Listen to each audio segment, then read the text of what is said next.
কোনো একজন মানুষকে আমরা অনেক আনফেয়ার ক্রেডিট দিই। মানে পুরো সাফল্যের ক্রেডিটটা হয়তো একটা লোককে দিয়ে দিই। কিন্তু কথা হচ্ছে ওই একটা লোক না। কারণ আমরা আসলে হোল স্টোরিটা জানি না। মানে যেমন ধরেন আমরা যদি অ্যাপলের সাকসেস স্টোরির ক্ষেত্রে আমরা স্টিভ জবসকে পুরো ক্রেডিটটা দিয়ে দিই। কিন্তু স্টিভ জবস মেইনলি মার্কেটিং এর মানুষ। হ্যাঁ, মার্কেটিং এর মানুষদের তো অবশ্যই মাস কমিউনিকেশন, যোগাযোগ এই জিনিসগুলো তো মার্কেটিং এর লোকরা করে। কিন্তু অ্যাপলের এই যে প্রোডাক্ট গুলো, তাদের প্রোডাক্ট ভালো না হলে তো আর উনি সেল করতে পারবে না। মানুষ যদি কিনা যদি মনে হয় যে না তাদের প্রোডাক্ট ভালো না, মানুষ তো সেটা সেকেন্ড টাইম কিনবে না। তো এই ভালো প্রোডাক্ট গুলো কারা তৈরি করছে? সেটা কিন্তু তৈরি করছে ইঞ্জিনিয়াররা। এখন অ্যাপলের এই সাকসেসের পিছনে কিন্তু একটা বিরাট কন্ট্রিবিউশন হচ্ছে স্টিভ ওজনিয়াকের। এখন স্টিভ ওজনিয়াকের নাম কিন্তু মানুষ জানে না। কারণ স্টিভ ওজনিয়াক মেইনলি ইঞ্জিনিয়ার। এরপরে হচ্ছে আপনি টিম কুকের কথা যদি বলেন, টিম কুক কিন্তু অ্যাপলের একদম শুরু থেকেই আসে। টিম কুক হয়তো স্টিভ জবস মারা যাওয়ার পরে টিম কুক যখন সিইও হলো তখন অনেকে টিম কুককে চিনতে পারছে। কিন্তু অ্যাপলের সাফল্যের পিছনে বা অ্যাপল এই জায়গায় আসার পিছনে কিন্তু টিম কুকের বিরাট অবদান আছে। কিন্তু সেই জিনিসগুলো যতদিন পর্যন্ত স্টিভ জবস বেঁচে ছিল মানুষ জানতো না। সো এইরকমই আপনি এই যে কোনো একজন মানুষ একটা প্রতিষ্ঠানে দেখা গেল যে আহ, একটা মানুষের জন্য অনেক কিছু আটকায় থাকে। আপনি যেমন ধরেন আমি নিজে একটা এজেন্সি, এখন আমার নিজের একটা ডিজিটাল মার্কেটিং এজেন্সি আছে, একটা মানুষ এসে কিন্তু এই এজেন্সিটাকে 10 গুণ বাড়ায় নিতে পারে। কারণ আমার ধরেন কিছু আছে মার্কেটিং স্কিল আছে, কিন্তু শুধু একটা প্রতিষ্ঠানের তো শুধু মার্কেটিং স্কিল দিয়ে হবে না, সেখানে ভালো ম্যানেজমেন্ট জানা লোক লাগবে, সেখানে ভালো অ্যাকাউন্টিং জানা লোক লাগবে। মানে একটা প্রতিষ্ঠানকে অনেক বড় করার জন্য কিন্তু আরো আরো অনেকগুলো ব্যাপার আছে। এখন সেই জায়গাগুলোতে কিন্তু আমি অতটা স্কিলড না। কারণ আমার এই ম্যানেজারিয়াল স্কিল, কারণ আমার ওই যে টাইম বা সবকিছু মিলিয়ে আমার এরকম একটা লোক দরকার। তো এরকম একটা লোক যখন আমি পেয়ে যাব, মানে ওই যে ক্রিকেট খেলায় যেরকম পার্টনার, তাই না? যখনই এরকম আপনি 2 4 5 জন লোক পেয়ে যাবেন তখন দেখা যাবে যে এই জিনিসটা অনেক অনেক বড় হয়ে যাচ্ছে। ঠিক 10 মিনিট স্কুল বলেন বা আরো আরো যত এক্সাম্পল দেখবেন, আপনি হয়তো একজনকে চিনেন, একজনকে আপনি পুরো ক্রেডিট দিচ্ছেন, কিন্তু পিছনে আরো হয়তো 10 জন আছে যাদেরকে আমরা চিনি না, কিন্তু তাদের তাদের কারণেই কিন্তু প্রতিষ্ঠান এত বড় হচ্ছে। সো অবশ্যই আপনার যেই জায়গাগুলোতে আপনার লিমিটেশনস আছে সেখানে আপনার অন্য কারো হেল্প নিতে হবে। আপনি যদি মনে করেন যে না আমি দুনিয়ার সব কাজ পারি, আমাকে দিয়ে দুনিয়ার সব কাজ হবে, সেটা ব্যর্থতার একটা প্রধান কারণ। সব কাজ আপনি নিজে করতে পারবেন না। সো সেই জায়গাগুলোতে আমাদের এই ইয়েগুলো তৈরি হয়। আচ্ছা, এরপর হচ্ছে অনেক সময় নিজের সম্পর্কে অন্যের দৃষ্টিভঙ্গির কারণে আত্মমর্যাদা কমে যেতে পারে। অনেক সময় কিছু মানুষ আছে আমাদের সম্পর্কে একটু নেগেটিভ কথা বললে আমরা ডিমোরালাইজড হয়ে যাই। আমরা মনে করি যে সে সত্যি বলছে। না, ডিমোরালাইজড হওয়া যাবে না। কারণ আপনি আপনার সম্পর্কে ভালো জানেন। কিছু মানুষ আপনাকে যদি আনফেয়ার কেউ সমালোচনা করে, যদি আনফেয়ার কেউ কোনো না কোনোভাবে যদি আপনাকে ডিমোরালাইজ করার চেষ্টা করে, সেক্ষেত্রে আমরা অনেক সময় হতাশায় ভুগি। এবং নিজের কাছে নিজের আত্মমর্যাদা দৃঢ় ইতিবাচক থাকে, তবে তা মোকাবেলা করতে পারি। সো আপনার মধ্যে যদি ওরকম কনফিডেন্স থাকে, তাহলে কি হবে? আপনি দেখবেন যে যেকোনো লিমিটেশনস আমরা ওভারকাম করতে পারি। যেমন সাকিব একটু আগে অবশ্য তার ওই কথা বলার ক্ষেত্রে যে হ্যাঁ, স্ট্যামারিং সেটা নিয়ে বুঝতে কথা পারলাম। বলছি। আমি এই জায়গায় বলব যে আমি কিন্তু আমার অভিজ্ঞতা থেকে দেখেছি অনেকে, বিশেষ করে আমি তো পাবলিক স্পিকিং প্রফেশনে আছি। সো আমি এখানে দেখছি যে অনেকেরই এই প্রবলেমটা ছিল এবং পরে পাবলিক স্পিকিং এ এসে তাদের এটা ঠিক হয়ে গেছে। মানে তারা যখন কথা বলা শুরু করছে কয়েকদিন পর আস্তে আস্তে ইমপ্রুভ করা শুরু করছে। আমার বিশ্বাস যে সাকিব যখন এই অনলাইন প্ল্যাটফর্ম গুলোতে, সাকিব লিখে খুব দুর্দান্ত। কিন্তু অনলাইন প্ল্যাটফর্মে খুব বেশি দিন হয় যে সাকিব কথা বলে না অনেকদিন ধরে। তো আমার মনে হয় কিছুদিন কথা বললে এই জিনিসগুলো আরো ইমপ্রুভ করবে। কথা বলতে বলতে ঠিক হয়ে যাবে। সো অনেক সময় হয় কি, বিভিন্ন সময় আমরা যখন এরকম কোনো আনফেয়ার ক্রিটিসিজম এর মুখোমুখি পড়ি, তখন অনেকে নিজেকে ঠিক রাখতে পারে না। এটা একটা বড় বড় রকমের বিষয়। সেইসব জায়গাতে হচ্ছে আপনার যখন আত্মসম্মান বোধ থাকবে। আ আমি গত সেশনে আলোচনা করেছি এটা।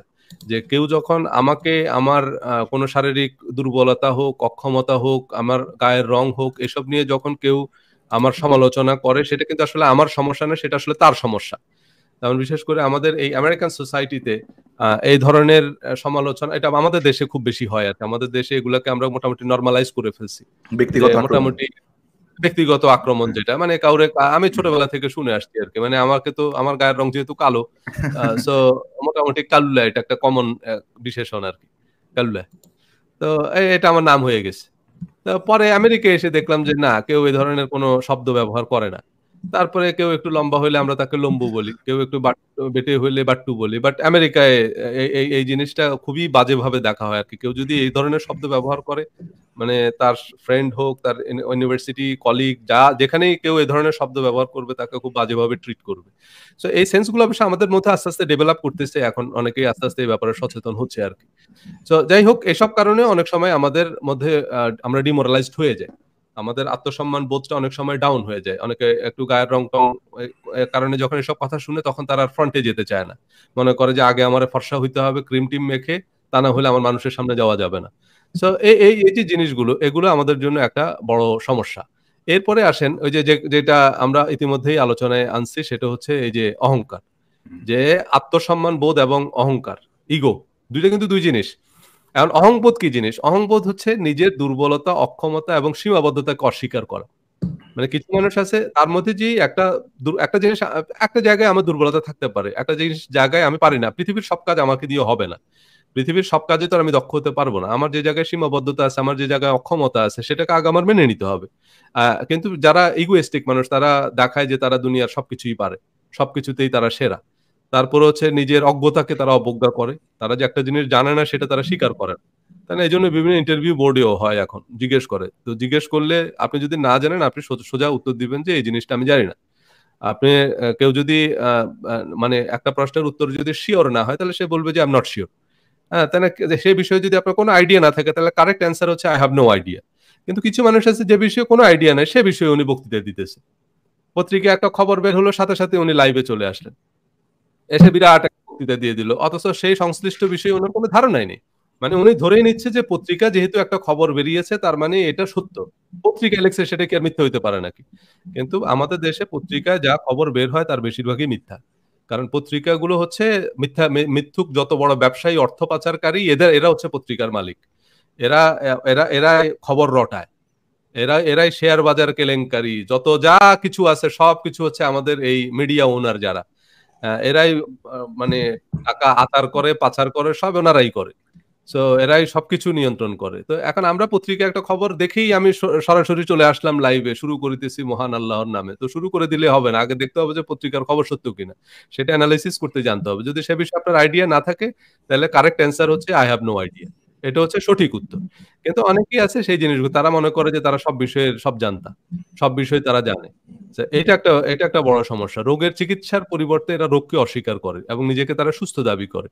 সো এরকম হয়। বিভিন্ন রকমের এই যে অথরিটেরিয়ান গভর্নমেন্ট যারা আছে, তারা অনেক সময় দেশের অনেক সমস্যা আছে। সেই সমস্যাগুলোকে তারা একনলেজ করে না। সেই সমস্যাগুলো সমাধানের চেষ্টা করে না। তারা দেখায় যে সব ঠিকঠাক আছে। সব খুব সুন্দর মতো চলতেছে। তো কিন্তু সেই জিনিসগুলো একসময় পরে খেসারত দিতে হয়। কারণ আমরা প্রবলেমটাকে একনলেজ করতেছি না। এটা একটা ব্যক্তির বেলায় প্রযোজ্য, এটা একটা প্রতিষ্ঠানের বেলায় প্রযোজ্য। অনেক প্রতিষ্ঠান আছে শুধু ওই যে মার্কেটিং গিমিক, নিজেদের শুধু সেরা প্রমাণ করার জন্য শুধু ঢোল পিটিয়ে যাচ্ছে যে আমরাই সেরা, আমরাই সেরা, আমরাই সবচেয়ে ভালো।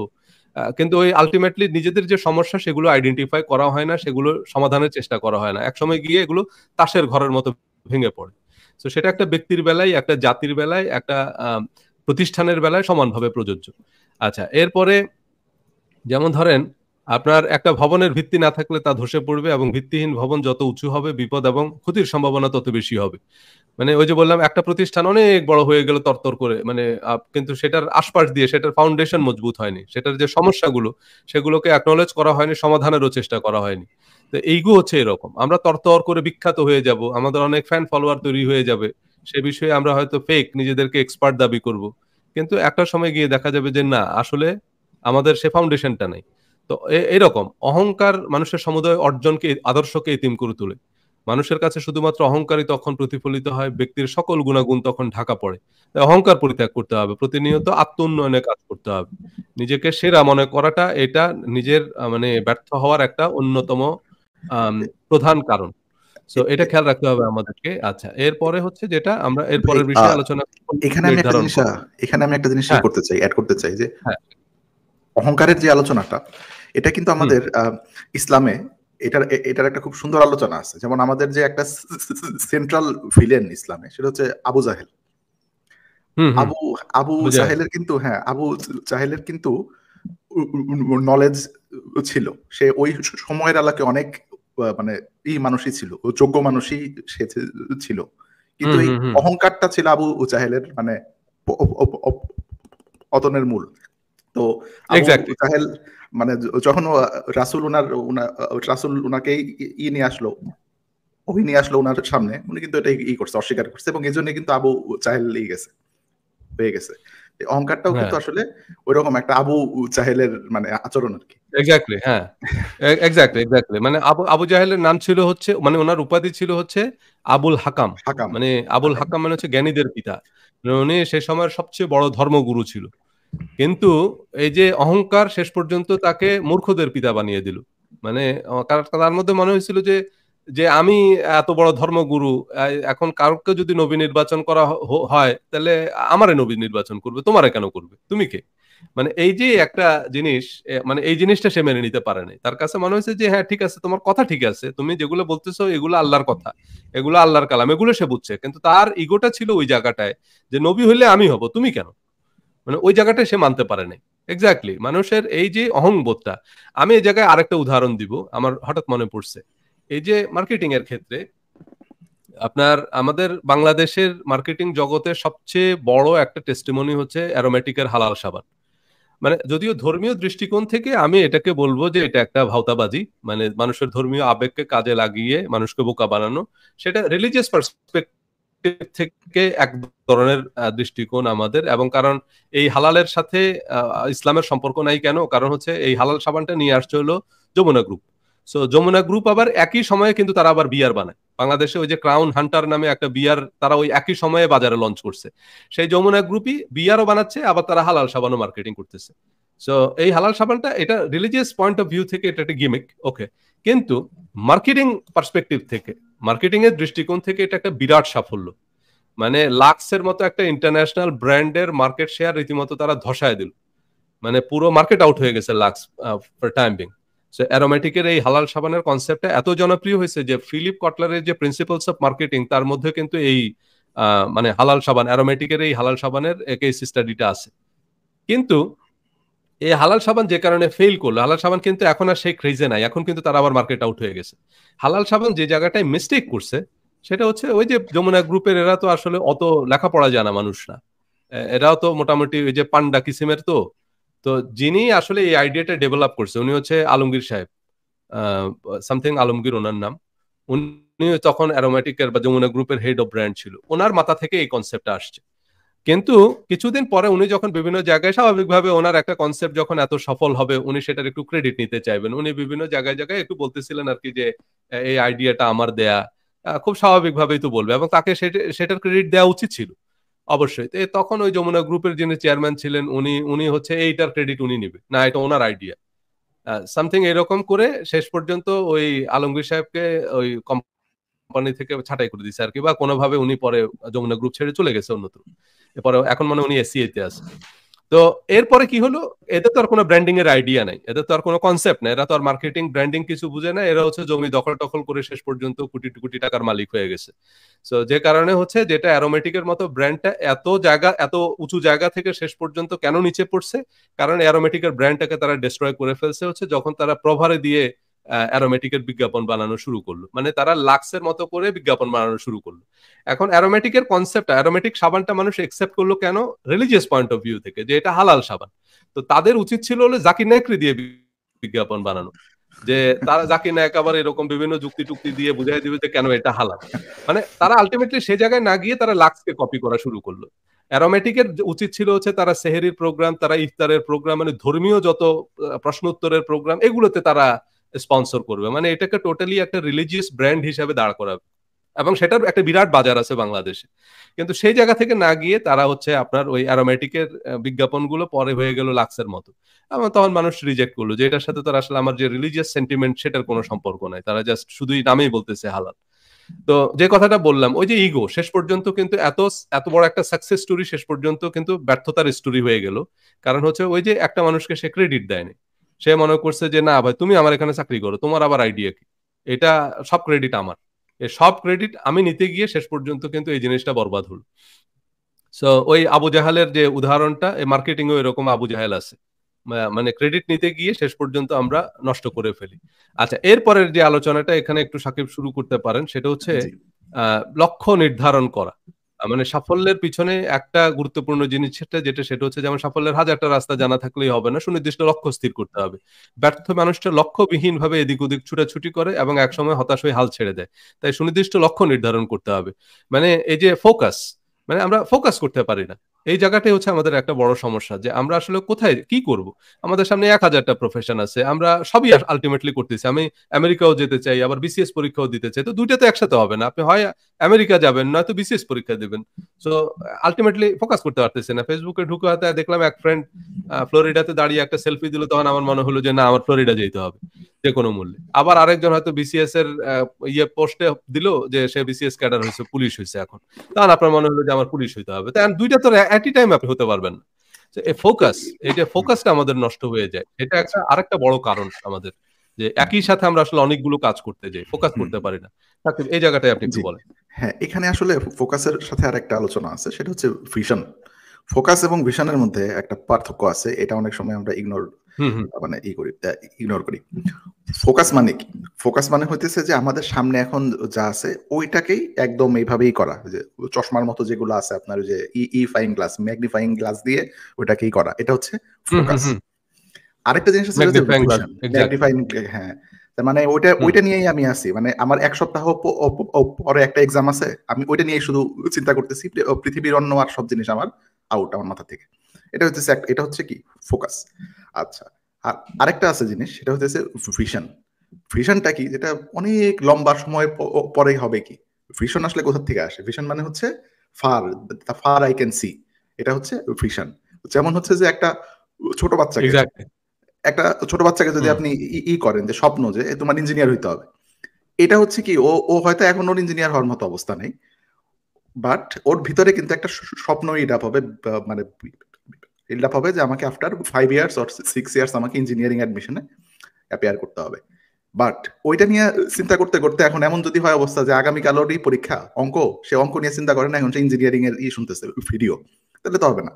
ওকে আগে ক্লাস সিক্স হুম এর হুম যে এক্সামটা, সেটা উত্তরায় আসতে হবে। ক্লাস 6 এর অঙ্কে 100-তে 100 উঠাইতে হবে, বা 80-90 যাই হোক কিছু একটা উঠাইতে হবে, এরপরে ক্লাস 8-এ উঠতে হবে। হুম হুম অর্থাৎ জীবনের প্রতিটা যেই স্মল স্মল স্টেপস, এগুলাকে যদি আমরা উতরাইতে চাই, আমাদেরকে ফোকাসড হইতে হবে। একটা লক্ষ্যেই ছানোর জন্য অনেকগুলো যেই স্মল স্মল স্টেপ আছে, ওইগুলাতে ফোকাসড হইতে হবে। এটা হচ্ছে আমার আলোচনার বিষয় ছিল। আর আরেকটা জিনিস, সেটা হচ্ছে যে লক্ষ্য, এবং অনেকগুলা অনেকগুলা যদি লক্ষ্য হয়, সেই ক্ষেত্রে অসুবিধা কি কি কি কি হয়। আচ্ছা, এই ক্ষেত্রে আমি আমার নিজের মানে ব্যক্তিগত জীবনের উদাহরণ দিই। সেটা হচ্ছে কি, যে আমাদের ক্লাসে তো মনে করেন যে ইলেকট্রিক্যাল ইঞ্জিনিয়ারিং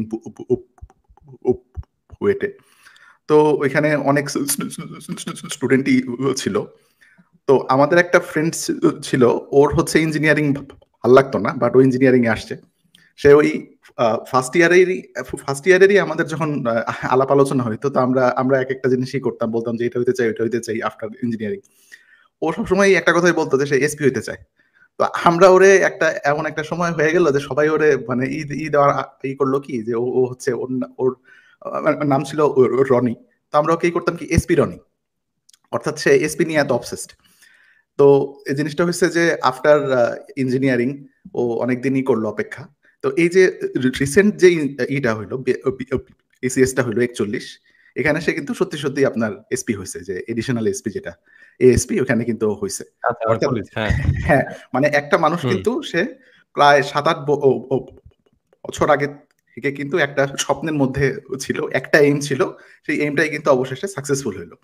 এখন আমার একটা ব্যক্তিগত অবজারভেশন হচ্ছে যে মানুষ যাদের আসলে একটা লক্ষ্য আছে, সেই লক্ষ্যটা একটা না একটা সময় অ্যাচিভ হয়।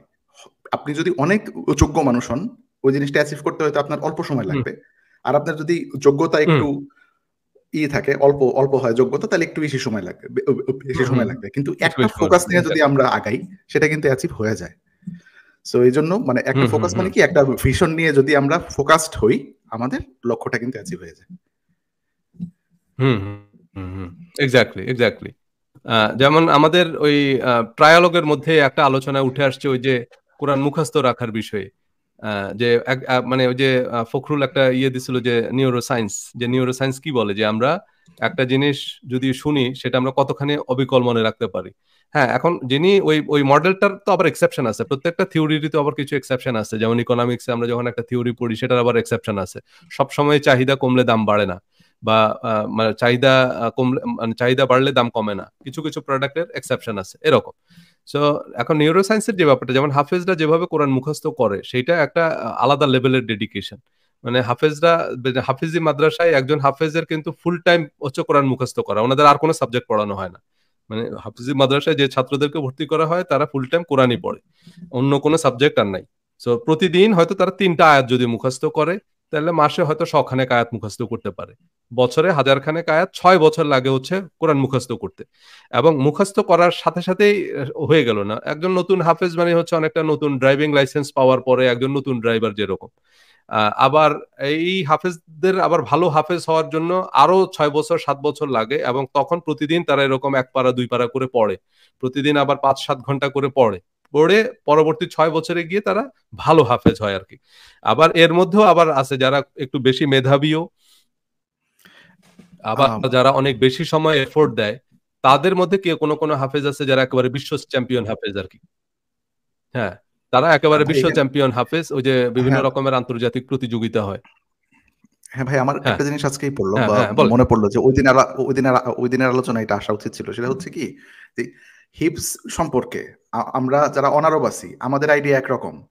আমরা আমরা আমরা আমরা এতে যখন হিপস করতেছি আমরা কিন্তু আসলে অর্থটা জানি না। So, একটা আয়াত মুখস্থ করতে কিন্তু আমাদের অনেক সময়ের প্রয়োজন হয়। এই সমস্যাটা কিন্তু আরবদের হইতো না, হ্যাঁ, হ্যাঁ, হ্যাঁ, বিকজ আরো পার্টিকুলারলি হইতো না, এক্স্যাক্টলি। হ্যাঁ।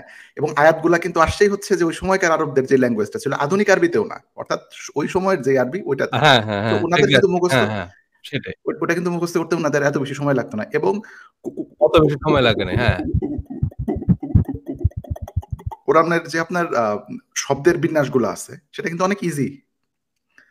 শব্দের বিন্যাসটাও কিন্তু অনেক হুম, হুম। সহজ। এবং এবং এই যে আমরা যে একটা শব্দ ইউজ করি না, জাতলামি, যে অনেক লম্বা লম্বাই লিখলাম, সেন্টেন্স দেখলাম, একটার মধ্যে অনেক কঠিন কঠিন শব্দ আছে, কঠিন কঠিন শব্দ মানুষের রাখা কঠিন, মনে রাখা, এই জিনিসটা কিন্তু নাই। ওই আপনার কোরআনের আয়াতগুলো এত সহজ এবং আপনার, বাট ইয়েট এগুলো অনেকই পূর্ণ অর্থটাও মনে করেন যে হচ্ছে যে মানুষের জন্য মনে রাখাটা অনেক ইজি, হুম, সেন্টেন্সের হুম, হুম, হুম। সেটাই, সেটাই। স্ট্রাকচারটাও ওইরকমই। এক্সাক্টলি। তো হ্যাঁ, আর সেই সময়ের মানুষের তো আরো একটা বিষয় ছিল যে যেটা বিবর্তনবাদের যে থিওরিটা, যে একটা প্রাণী তার সার্ভাইভালের জন্য যেসব অঙ্গ প্রত্যঙ্গের উপরে নির্ভরশীল সেটা আস্তে আস্তে শক্তিশালী হয়, সেটা আরো শার্প হয় আর কি। তো একটা সময় যেহেতু কাগজ কলম ছিল না, মানুষকে তো তখন মুখস্থ শক্তির উপর নির্ভর করতে হতো, যে কারণে তাদের মুখস্থ শক্তি স্বাভাবিকভাবেই আমাদের এখনকার সময়ের তুলনায় বেশি ছিল। বা আমরাও যদি সে সময় জন্মাতাম আমাদের অনেক কিছু মুখস্থ রাখা লাগতো, কারণ এত তো কাগজ কলম না থাকলে তো মুখস্থ করা ছাড়া উপায় নেই, অনেক কিছুই মুখস্থ রাখতে হতো আর কি, যে কারণে তাদের স্মৃতিশক্তি একটু ভালো থাকাটাই স্বাভাবিক আর কি। না, ইনফ্যাক্ট হচ্ছে সেটা ভাই, একটা বিষয়। হ্যাঁ এখানে ইনফ্যাক্ট একটা জিনিস মানে এই করার মতো আছে, অ্যাড করার মতো আছে, যে আমরা যখন ছোট ছিলাম ওই সময় তো আপনার ওই যে এত ইন্টারনেটও আসে নাই বা ফোনেরও অস্তিত্ব ছিল না। এক্স্যাক্টলি, হ্যাঁ।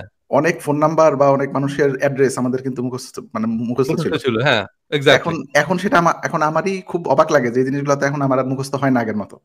হ্যাঁ, এবং হ্যাঁ, এবং আপনারা যারা আমেরিকাতে আছেন আপনাদের হয়তো এই জিনিসটা মাথায় অবশ্যই আসছে যে আমেরিকাতে এত রোড, আমরা কিন্তু হ্যাঁ। এখন দেখেই চালাই, জিপিএস দেখে। গুগল ম্যাপ দেখে চালাই। কিন্তু 25 বছর আগে তো এইসবের কিছুই ছিল না। তো এরা এক্স্যাক্টলি, এতগুলাইতেই হ্যাঁ। রাখতো এইভাবে, রাস্তা মনে রাখতো হুম। কিভাবে? এত রাস্তা মনে রাখতো, সেটাই, হ্যাঁ, সেটাই। যেমন আমি এইসবের জন্য। অনেকদিন ধরে চালাই, কিন্তু তারপরে আমাকে যদি এখন নিউ ইয়র্কের অনেক জায়গায় নিয়ে ছেড়ে দেওয়া হয় আমি বাসায় আসতে পারবো না জিপিএস ছাড়া। মানে ট্রু। অবস্থাটা এমন হয়ে গেছে। কারণ ওই যে ওইটা মাথায় রাখার ওই ইয়েটাই নাই। যে আমার তো মুখস্থ রাখার দরকার নাই তো। জিপিএস আমাকে টার্ন বাই টার্ন ডিরেকশন দিচ্ছে। সো ঠিক। সেই জিনিসটা খুব বেশি হয়। আর আরেকটা পয়েন্ট আছে, এটা অবশ্য আমরা ট্রায়ালগে আজকেও আলোচনা করব, যেহেতু আজকে আমাদের ওই রিলেটেড একটু ইয়ে আছে। যেমন ওই যে সানা ম্যানুস্ক্রিপ্ট এবং ওই আপনার বার্মিংহাম ম্যানুস্ক্রিপ্ট এর মধ্যে যে ছোট, ছোট কিছু আ ওয়ার্ড এদিক ওদিক, সেক্ষেত্রে আমার যেটা মনে হলো যে আ আপনার যদি নেটিভ স্পিকারদের মধ্যে সবসময় এই টেনডেন্সি থাকে যে নেটিভ স্পিকাররা ওই যে অর্থটা বোঝার কারণে তাদের ফোকাসটা থাকে অর্থের উপরে। অর্থের দিকে। এবং তারা যেটা করে সেটা হচ্ছে সিনোনিম ব্যবহার করে। হুম, অনেক সময় সিনোনিমটা ব্যবহার করে যে হ্যাঁ, আমি এই শব্দটা যেমন আজকে আমরা যা আলোচনা করেছি। হুম, এখন এটা আমাকে হুবহু বলতে দিলে আমি হুবহু বলতে পারব না। কিন্তু আমি হয়তো মানে আপনি যে শব্দটা বলছেন আমি হয়তো আরেকটা শব্দ ব্যবহার করব। ঠিক, কারণ আমি জানি যে ২ টা শব্দেরই একই অর্থ। অর্থ তো ঠিক। আর চেঞ্জ হয়নি। সো সেই জিনিসটা হয়। কিন্তু আমরা যারা অনারব, আমরা যখন কোরআন মুখস্থ করি আমরা যেহেতু শব্দগুলোর অর্থ ওরকম বুঝি না যে এই ২ টা শব্দ দিয়ে একই জিনিস বুঝায়। আমরা কিন্তু আর সেই দিকে যাব না। আমরা যে শব্দটা আছে সেটাই মুখস্থ করব। তো ওইটা আমার মনে হয় অনারবদের কারণে মানে আরবরা ওইটা লেখার কারণে সেখান থেকে ইয়েগুলো হয়তো হয়েছে। আচ্ছা, আর আরেকটা জিনিস যেটা যাই হোক, তো আমরা আজকে যে আলোচনাটায় সেটা হচ্ছে যে এই যে লক্ষ্য নির্ধারণ করতে না পারা, যে যে পয়েন্টটা আসছে যে ফোকাস এবং হচ্ছে ভিশন। হ্যাঁ, ভিশন সম্পর্কে আমি এভাবে উদাহরণ দিই যে ভিশনটা হচ্ছে গাড়ির হেডলাইটের মতো। মানে আপনার যদি ভিশন না থাকে, যেমন আপনার গাড়িতে যদি হেডলাইট না থাকে আর আপনি একটা অন্ধকার রাস্তায় গাড়ি চালাচ্ছেন, সো তখন আপনি কিন্তু গাড়ি জোরে চালাতে পারবেন না, মানে গাড়ি চালাবেনই না ইনফ্যাক্ট। কারণ হচ্ছে আপনি সামনের রাস্তাটা দেখতেছেন না। সো যখন আপনি যখন সামনের রাস্তাটা দেখবেন তখন কিন্তু আপনার গাড়ি চালাতে আর কোনো অসুবিধা নাই। আপনার গাড়ি ঠিকই আছে, কিন্তু শুধু হেডলাইট যদি না থাকে, সামনের রাস্তাটা যদি আপনি না দেখতে পারেন, আপনার কিন্তু স্পিড জিরো হয়ে যাবে, আপনি সামনে মুভ করবেন না। মানে বেশি জরুরি হলে আপনি হয়তো নেমে গাড়ি পিছন থেকে ঠেলবেন, যেহেতু অন্তত গাড়ি খাদে পড়লো আমি নিজে বেঁচে গেলাম। তো মানুষের যদি এই ভিশনটা না থাকে যে আমি ঠিক ৫ বছর পরে কোথায় যাচ্ছি, ৭ বছর পরে কোথায় যাচ্ছি, সেই জিনিসটা যদি না থাকে তাহলে কিন্তু মানুষ স্লো ডাউন হয়। মানুষ তখন আর ওই কাজগুলো করে না। কিন্তু ওই যে বললাম একজনের ভিশন ছিল যে আমি এসপি হব। সো সেটার জন্য কিন্তু ওই যে প্রতিদিনই ওই ৭ বছর আগে থেকে কিন্তু উনি প্রতিদিনই সেটার জন্য যা করা দরকার একটু, একটু করে করছে। মানে এই যে স্পিড আপ করছে। একটু, একটু করতে, করতে কিন্তু শেষ পর্যন্ত সে সেটা হলো। তো এখন আবার এটাও মানে আমরা আবার এটা বলতেছি না যে সাফল্য মানে এসপি হওয়া। কিন্তু না, উনি যেটা রাইট। হতে চাইলেন আরকি, সেটা উনি হয়েছেন শেষ পর্যন্ত। সো সেটা যেকোনো কিছুই হইতে পারে। সাফল্য ইনফেক্ট মানে যেকোনো কিছুই যেটা আপনি হতে চান। ইনফেক্ট আমি আরেকটা এক্সাম্পল দেই। হ্যাঁ, এখানে তো এসপির আলোচনাটা আসলো যে আমার খুবই ক্লোজ একটা ফ্রেন্ড। ও এখন ইউনিভার্সিটি অফ নর্থ ক্যারোলিনাতে নিউক্লিয়ার ইঞ্জিনিয়ারিং এ আছে। তো ইলেকট্রিক্যাল ইঞ্জিনিয়ারিং এও ছিল আন্ডার আন্ডার ইয়েতে এএসসি তে। ওইখান থেকে সে আসছে হচ্ছে নিউক্লিয়ারে। তো হচ্ছে তো ওকে হচ্ছে আপনার চেঞ্জ করতে হয়েছে সাবজেক্ট। আর ওর ইলেকট্রিক্যালেও যে ওর রেজাল্টটা ওটাও কিন্তু এত আহামরি কিছু ছিল না। ইনফ্যাক্ট ওর ১-২টা সাবজেক্টে ফেইলও ছিল। বাট স্টিল ও কিন্তু প্রায় ৪-৫ বছর এটার প্রতি ফোকাসড ছিল এবং ইভেনচুয়ালি ও কিন্তু এখানেই আসতে পারছে। সো অনেক সময় আমরা একটা আলোচনা শুনি যে এরকম যে ইউএসএ তে আসতে চাইলে রেজাল্ট আহামরি হইতে হবে, আদারওয়াইজ আসা সম্ভব না, জিআরই তে এটা উঠাইতে হবে, ওটা তুলতে হবে। এগুলো সবই আসলে ফালতু কথা। যাদের মানে ফোকাস আছে, ভিশন আছে, এরা অবশ্যই আপনার পারে আসতে পারে। এখানে আপনার ব্যাকগ্রাউন্ডটা মানে এত বেশি প্রবলেম ক্রিয়েট করে না আরকি, ক্রিয়েট করে না। আচ্ছা, এখানে আমার একটা কথা মনে পড়ছে। সেটা হচ্ছে যারা বাংলাদেশ থেকে আমেরিকায় আসতে চায়, আ ইউনিভার্সিটিতে বা বিশেষ করে ইঞ্জিনিয়ারিং বা অন্যান্য সেক্টর থেকে যারা আমেরিকা অনেকেই আসতে চায়। সো তারা কিভাবে প্রিপারেশন নিলে তাদের মানে আ ভালো করার সম্ভাবনা আছে, সে বিষয়ে কি আমরা একটা সেশন করতে পারি, হ্যাঁ, শাকিব? অবশ্যই, অবশ্যই, অবশ্যই। মানে আমরা আপনার যেহেতু ইঞ্জিনিয়ারিং এর বিষয়টা নিয়ে, হ্যাঁ, ঠিক হ্যাঁ, মানে যারা বাংলাদেশ থেকে আমেরিকায় পড়তে আসতে চায় তারা করতে কিভাবে আসছে প্রিপারেশন নিবে? প্রিপারেশন। কিভাবে প্রিপারেশন নিলে কিভাবে ভর্তি প্রক্রিয়া, ভিসা প্রক্রিয়া সেসব জিনিসগুলো বিষয়ে আপনি তো একটা ভালো জি, শিওর। পরামর্শ দিতে পারবেন, যেহেতু আপনি সেভাবে সেই প্রক্রিয়ার ভিতর দিয়ে আসছেন। জি, তাহলে আমরা পরবর্তীতে হয়তো সাকিবের সাথে পরবর্তীতে আরেকটা সেশন করব। যেখানে হচ্ছে ছাত্রদের জন্য, যারা ছাত্রদের জন্য। তারা কিভাবে প্রিপারেশন নিবে? যার যে অবস্থায় আছে আরকি, ছাত্রছাত্রীদের জন্য কিভাবে তারা জিআরই বা জিম্যাট যেটাই দেক কিভাবে হুম, হুম। প্রিপারেশন নিবে এবং কিভাবে ভর্তি প্রক্রিয়া, ভিসা প্রক্রিয়া সেসব বিষয়ে সাকিব আমাদেরকে একটা ভালো গাইডলাইন দিতে পারবে। যেসব স্টুডেন্টরা আ আমেরিকায় আসতে চায়। অন্তত আমেরিকার ব্যাপারে তো সাকিব বেশ আম জি, ভালো পরামর্শ দিতে পারবেন। মানে একবার নিজের অভিজ্ঞতা থেকে। জি, একদম তো আমরা নিজের সেটা অভিজ্ঞতা। নিয়ে একসময় কথা জি, বলব। এক্সাক্টলি। আচ্ছা, তো যে জায়গাটায় আমরা ছিলাম সেটা হচ্ছে যে এরপরে সাফল্যের পিছনে আরেকটা বড় কারণ যেটা সে ব্যর্থতার আরেকটা বড় কারণ যেটা সেটা হচ্ছে আমাদের মধ্যে উচ্চাকাঙ্ক্ষার অভাব থাকে। যে ব্যর্থ মানুষদের মধ্যে উন্নতির আকাঙ্ক্ষা নাই। মানে এটা উন্নতি বলতে তাদের মধ্যে উচ্চাকাঙ্ক্ষা বলতে একটা জিনিস আছে, তাদের মধ্যে একটা দিবা স্বপ্নও আছে। তারা চায় যে অলৌকিকভাবে হয়তো তারা প্রেসিডেন্ট হয়ে যাবে, আ প্রধানমন্ত্রী হয়ে যাবে, অলৌকিকভাবে তারা কোটি টাকার মালিক হয়ে যাবে। সেটা সেটা দিবা স্বপ্ন। কিন্তু উচ্চাকাঙ্ক্ষা যখন আমরা বলব, সেটার মানে হচ্ছে যে এই কাজগুলো করে আমি একটা জায়গায় যাব। সেই জিনিসটা নাই। তারা মনে করে যে এই তো আছি তো। যেভাবে আছি চলতেছে। মানে ভাই একজন হয়তো আছে আমেরিকায়, সে টাকা পাঠায় বা এক ভাই দুবাই থাকে, সে কিছু টাকা পয়সা পাঠায়, উনি দোকানে আড্ডা-মাড্ডা দিয়ে চলে যাচ্ছে, তো অসুবিধা কি? মানে নিজের আর কিছু করার উদ্যোগ নেই। এরকম কিছু আছে আরকি, যেটাকে আমরা একদম সোজা বাংলায় বলি বাদাইম্মা। তো এরকম এই বাদামিয়াগিরি আমাদের সবার মধ্যেই আছে কম বেশি। হয়তো বেশি একটু মোটামুটি কোন রকম একটা চাকরি-বাকরি করলে আর আমরা বলি না আরকি বাদাম্মা। কিন্তু তারপরেও ওই অভ্যাসটা কিছুটা থেকে যায় আরকি। যে কারণে সেখান থেকে হয়তো আর উপরে উঠতে পারে না। যে একটা চাকরি পেয়ে গেলাম, ঠিক আছে, চলতেছে কিছু, আর এদিক ওদিক থেকে আসতেছে, চলে যাচ্ছে। নতুন লক্ষ্যমাত্রা ঠিক করা, নতুন কিছু অর্জন করার এদের আর উদ্দেশ্য নাই আর কি। সফল হওয়ার জন্য সাফল্যের ইচ্ছা থাকতে হবে। ইচ্ছা না থাকলে যত সুযোগই আসুক, সেগুলো আমরা কাজে লাগাতে পারবো না। অনেক মানুষকে দেখবেন সবকিছু থাকা সত্ত্বেও তারা অসফল, কারণ তারা সফল হতেই চায় না। মানে তাদের মধ্যে ওই অ্যাম্বিশনটাই নেই যে চলতেছে চলুক, সমস্যা নেই। হ্যাঁ সাকিব, এই পয়েন্টে আপনি একটু বলেন যে আচ্ছা, বেশিরভাগ এখানে মানুষের আমি মধ্যে হচ্ছে এখানে আমি একটা জিনিস অ্যাড করতে চাই, সেটা হচ্ছে যে অধ্যাপক সলিমুল্লাহ খানের একটা আলোচনা আছেন। তো ওইখানে উনি আলোচনা করতেছিলেন যে বেকারত্ব মানে কিন্তু এই না যে আমি আনএমপ্লয়েড, আমার চাকরি নাই, এটা এটা কিন্তু না।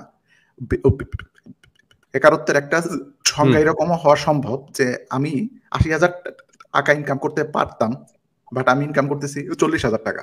অর্থাৎ আমার যেটা যোগ্যতা, সেই যোগ্যতা অনুযায়ী যেটা আমার চাকরি, সেটা আমি কিন্তু করতেছি না। সেটা হচ্ছে একটা অল্প যোগ্যতার একটা চাকরি করতেছি আমি। এটাও কিন্তু এক ধরনের আনএমপ্লয়মেন্ট। সবসময় যে বেকারত্ব মানে যে আদাইম্মা, এটা কিন্তু না।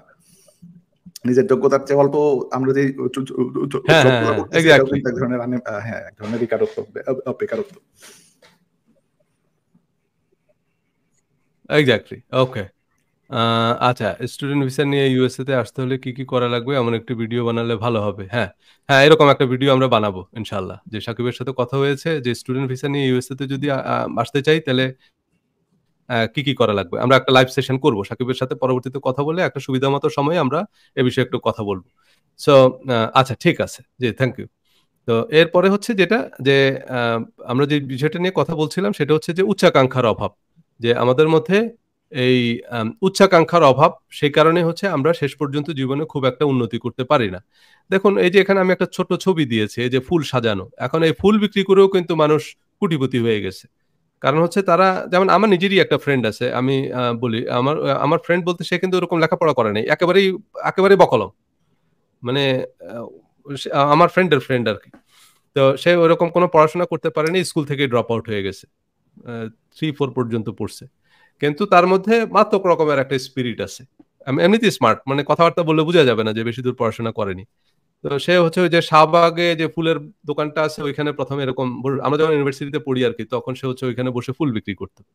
তো সেখানেও বসা নিয়ে তার অনেক কাঠখড় পোড়াইতে হয়েছে। সেখানেও সিন্ডিকেট আছে, তাকে বসতে দিবে না। সে ওরকম এক জায়গা দিয়ে দূরে একটু বসে বিক্রি-টিক্রি করা শুরু করলো। এরপর আস্তে, আস্তে সে ফুলওয়ালাদের সাথে একটু খাতির-টাতির করে ফেললো আরকি, আরো ফুল বিক্রেতা যারা আছে। এবং বাই দিস টাইম হচ্ছে সে বিভিন্ন কোম্পানির সাথে কিভাবে নেটওয়ার্ক তৈরি করছে। যে সে হচ্ছে তাদের অনুষ্ঠানে হচ্ছে ফুল সাপ্লাই দিত। তো এরকম তার প্রচুর কাস্টমার তৈরি হয়ে গেছে এবং সে প্রচুর ফুল সাপ্লাই দিত এবং এরপরে সে আস্তে, আস্তে পরে একটা নিজের দোকান নিল এবং সে অনেক স্মার্ট সেলস এক্সিকিউটিভ হায়ার করছে আরকি। মানে ইউনিভার্সিটি পড়ুয়া এরকম কয়েকজন এক্সিকিউটিভ হায়ার করছে, যারা বিভিন্ন রকমের কর্পোরেট রিলেশন এগুলো মেইনটেইন করত। এবং সেখান থেকে বড়, বড় কোম্পানি এখন তার ক্লায়েন্ট। আর সে যেহেতু ওই যে পাইকারি মার্কেটটা সম্পর্কে জানে, কোন জায়গা থেকে ফুল আনতে হবে, সেখান থেকে সে ফুল নিয়ে এসে এসব অনুষ্ঠানে সাপ্লাই দেয়। ফুল সাজানোর লোকজন সে নিয়ে আসছে, তারা পুরো স্টেজ ডেকোরেশন করে দেয় এবং সে রীতিমতো এই ফুলের ব্যবসা করে কোটিপতি, লিটারালি কোটিপতি। মানে সে এখন কোটি, কোটি টাকার ব্যবসা তার। এবং এজন্য বলতেছি যে এখন এই যে উচ্চাকাঙ্ক্ষা, মানে হ্যাঁ, এবং ভাই একটা জিনিস হচ্ছে কি, আমাদের এই আলোচনার একটা উদ্দেশ্য আছে। সেই উদ্দেশ্যটা হচ্ছে যে এই যে আপনার ফ্রেন্ডের যেই এটা দিলেন উদাহরণটা, এটা কিন্তু এক্সেপশনাল না। ওনার যেই সাকসেসটা, সেটার কিন্তু একটা স্টোরি আছে, রুল আছে, সায়েন্স আছে সেটার একটা।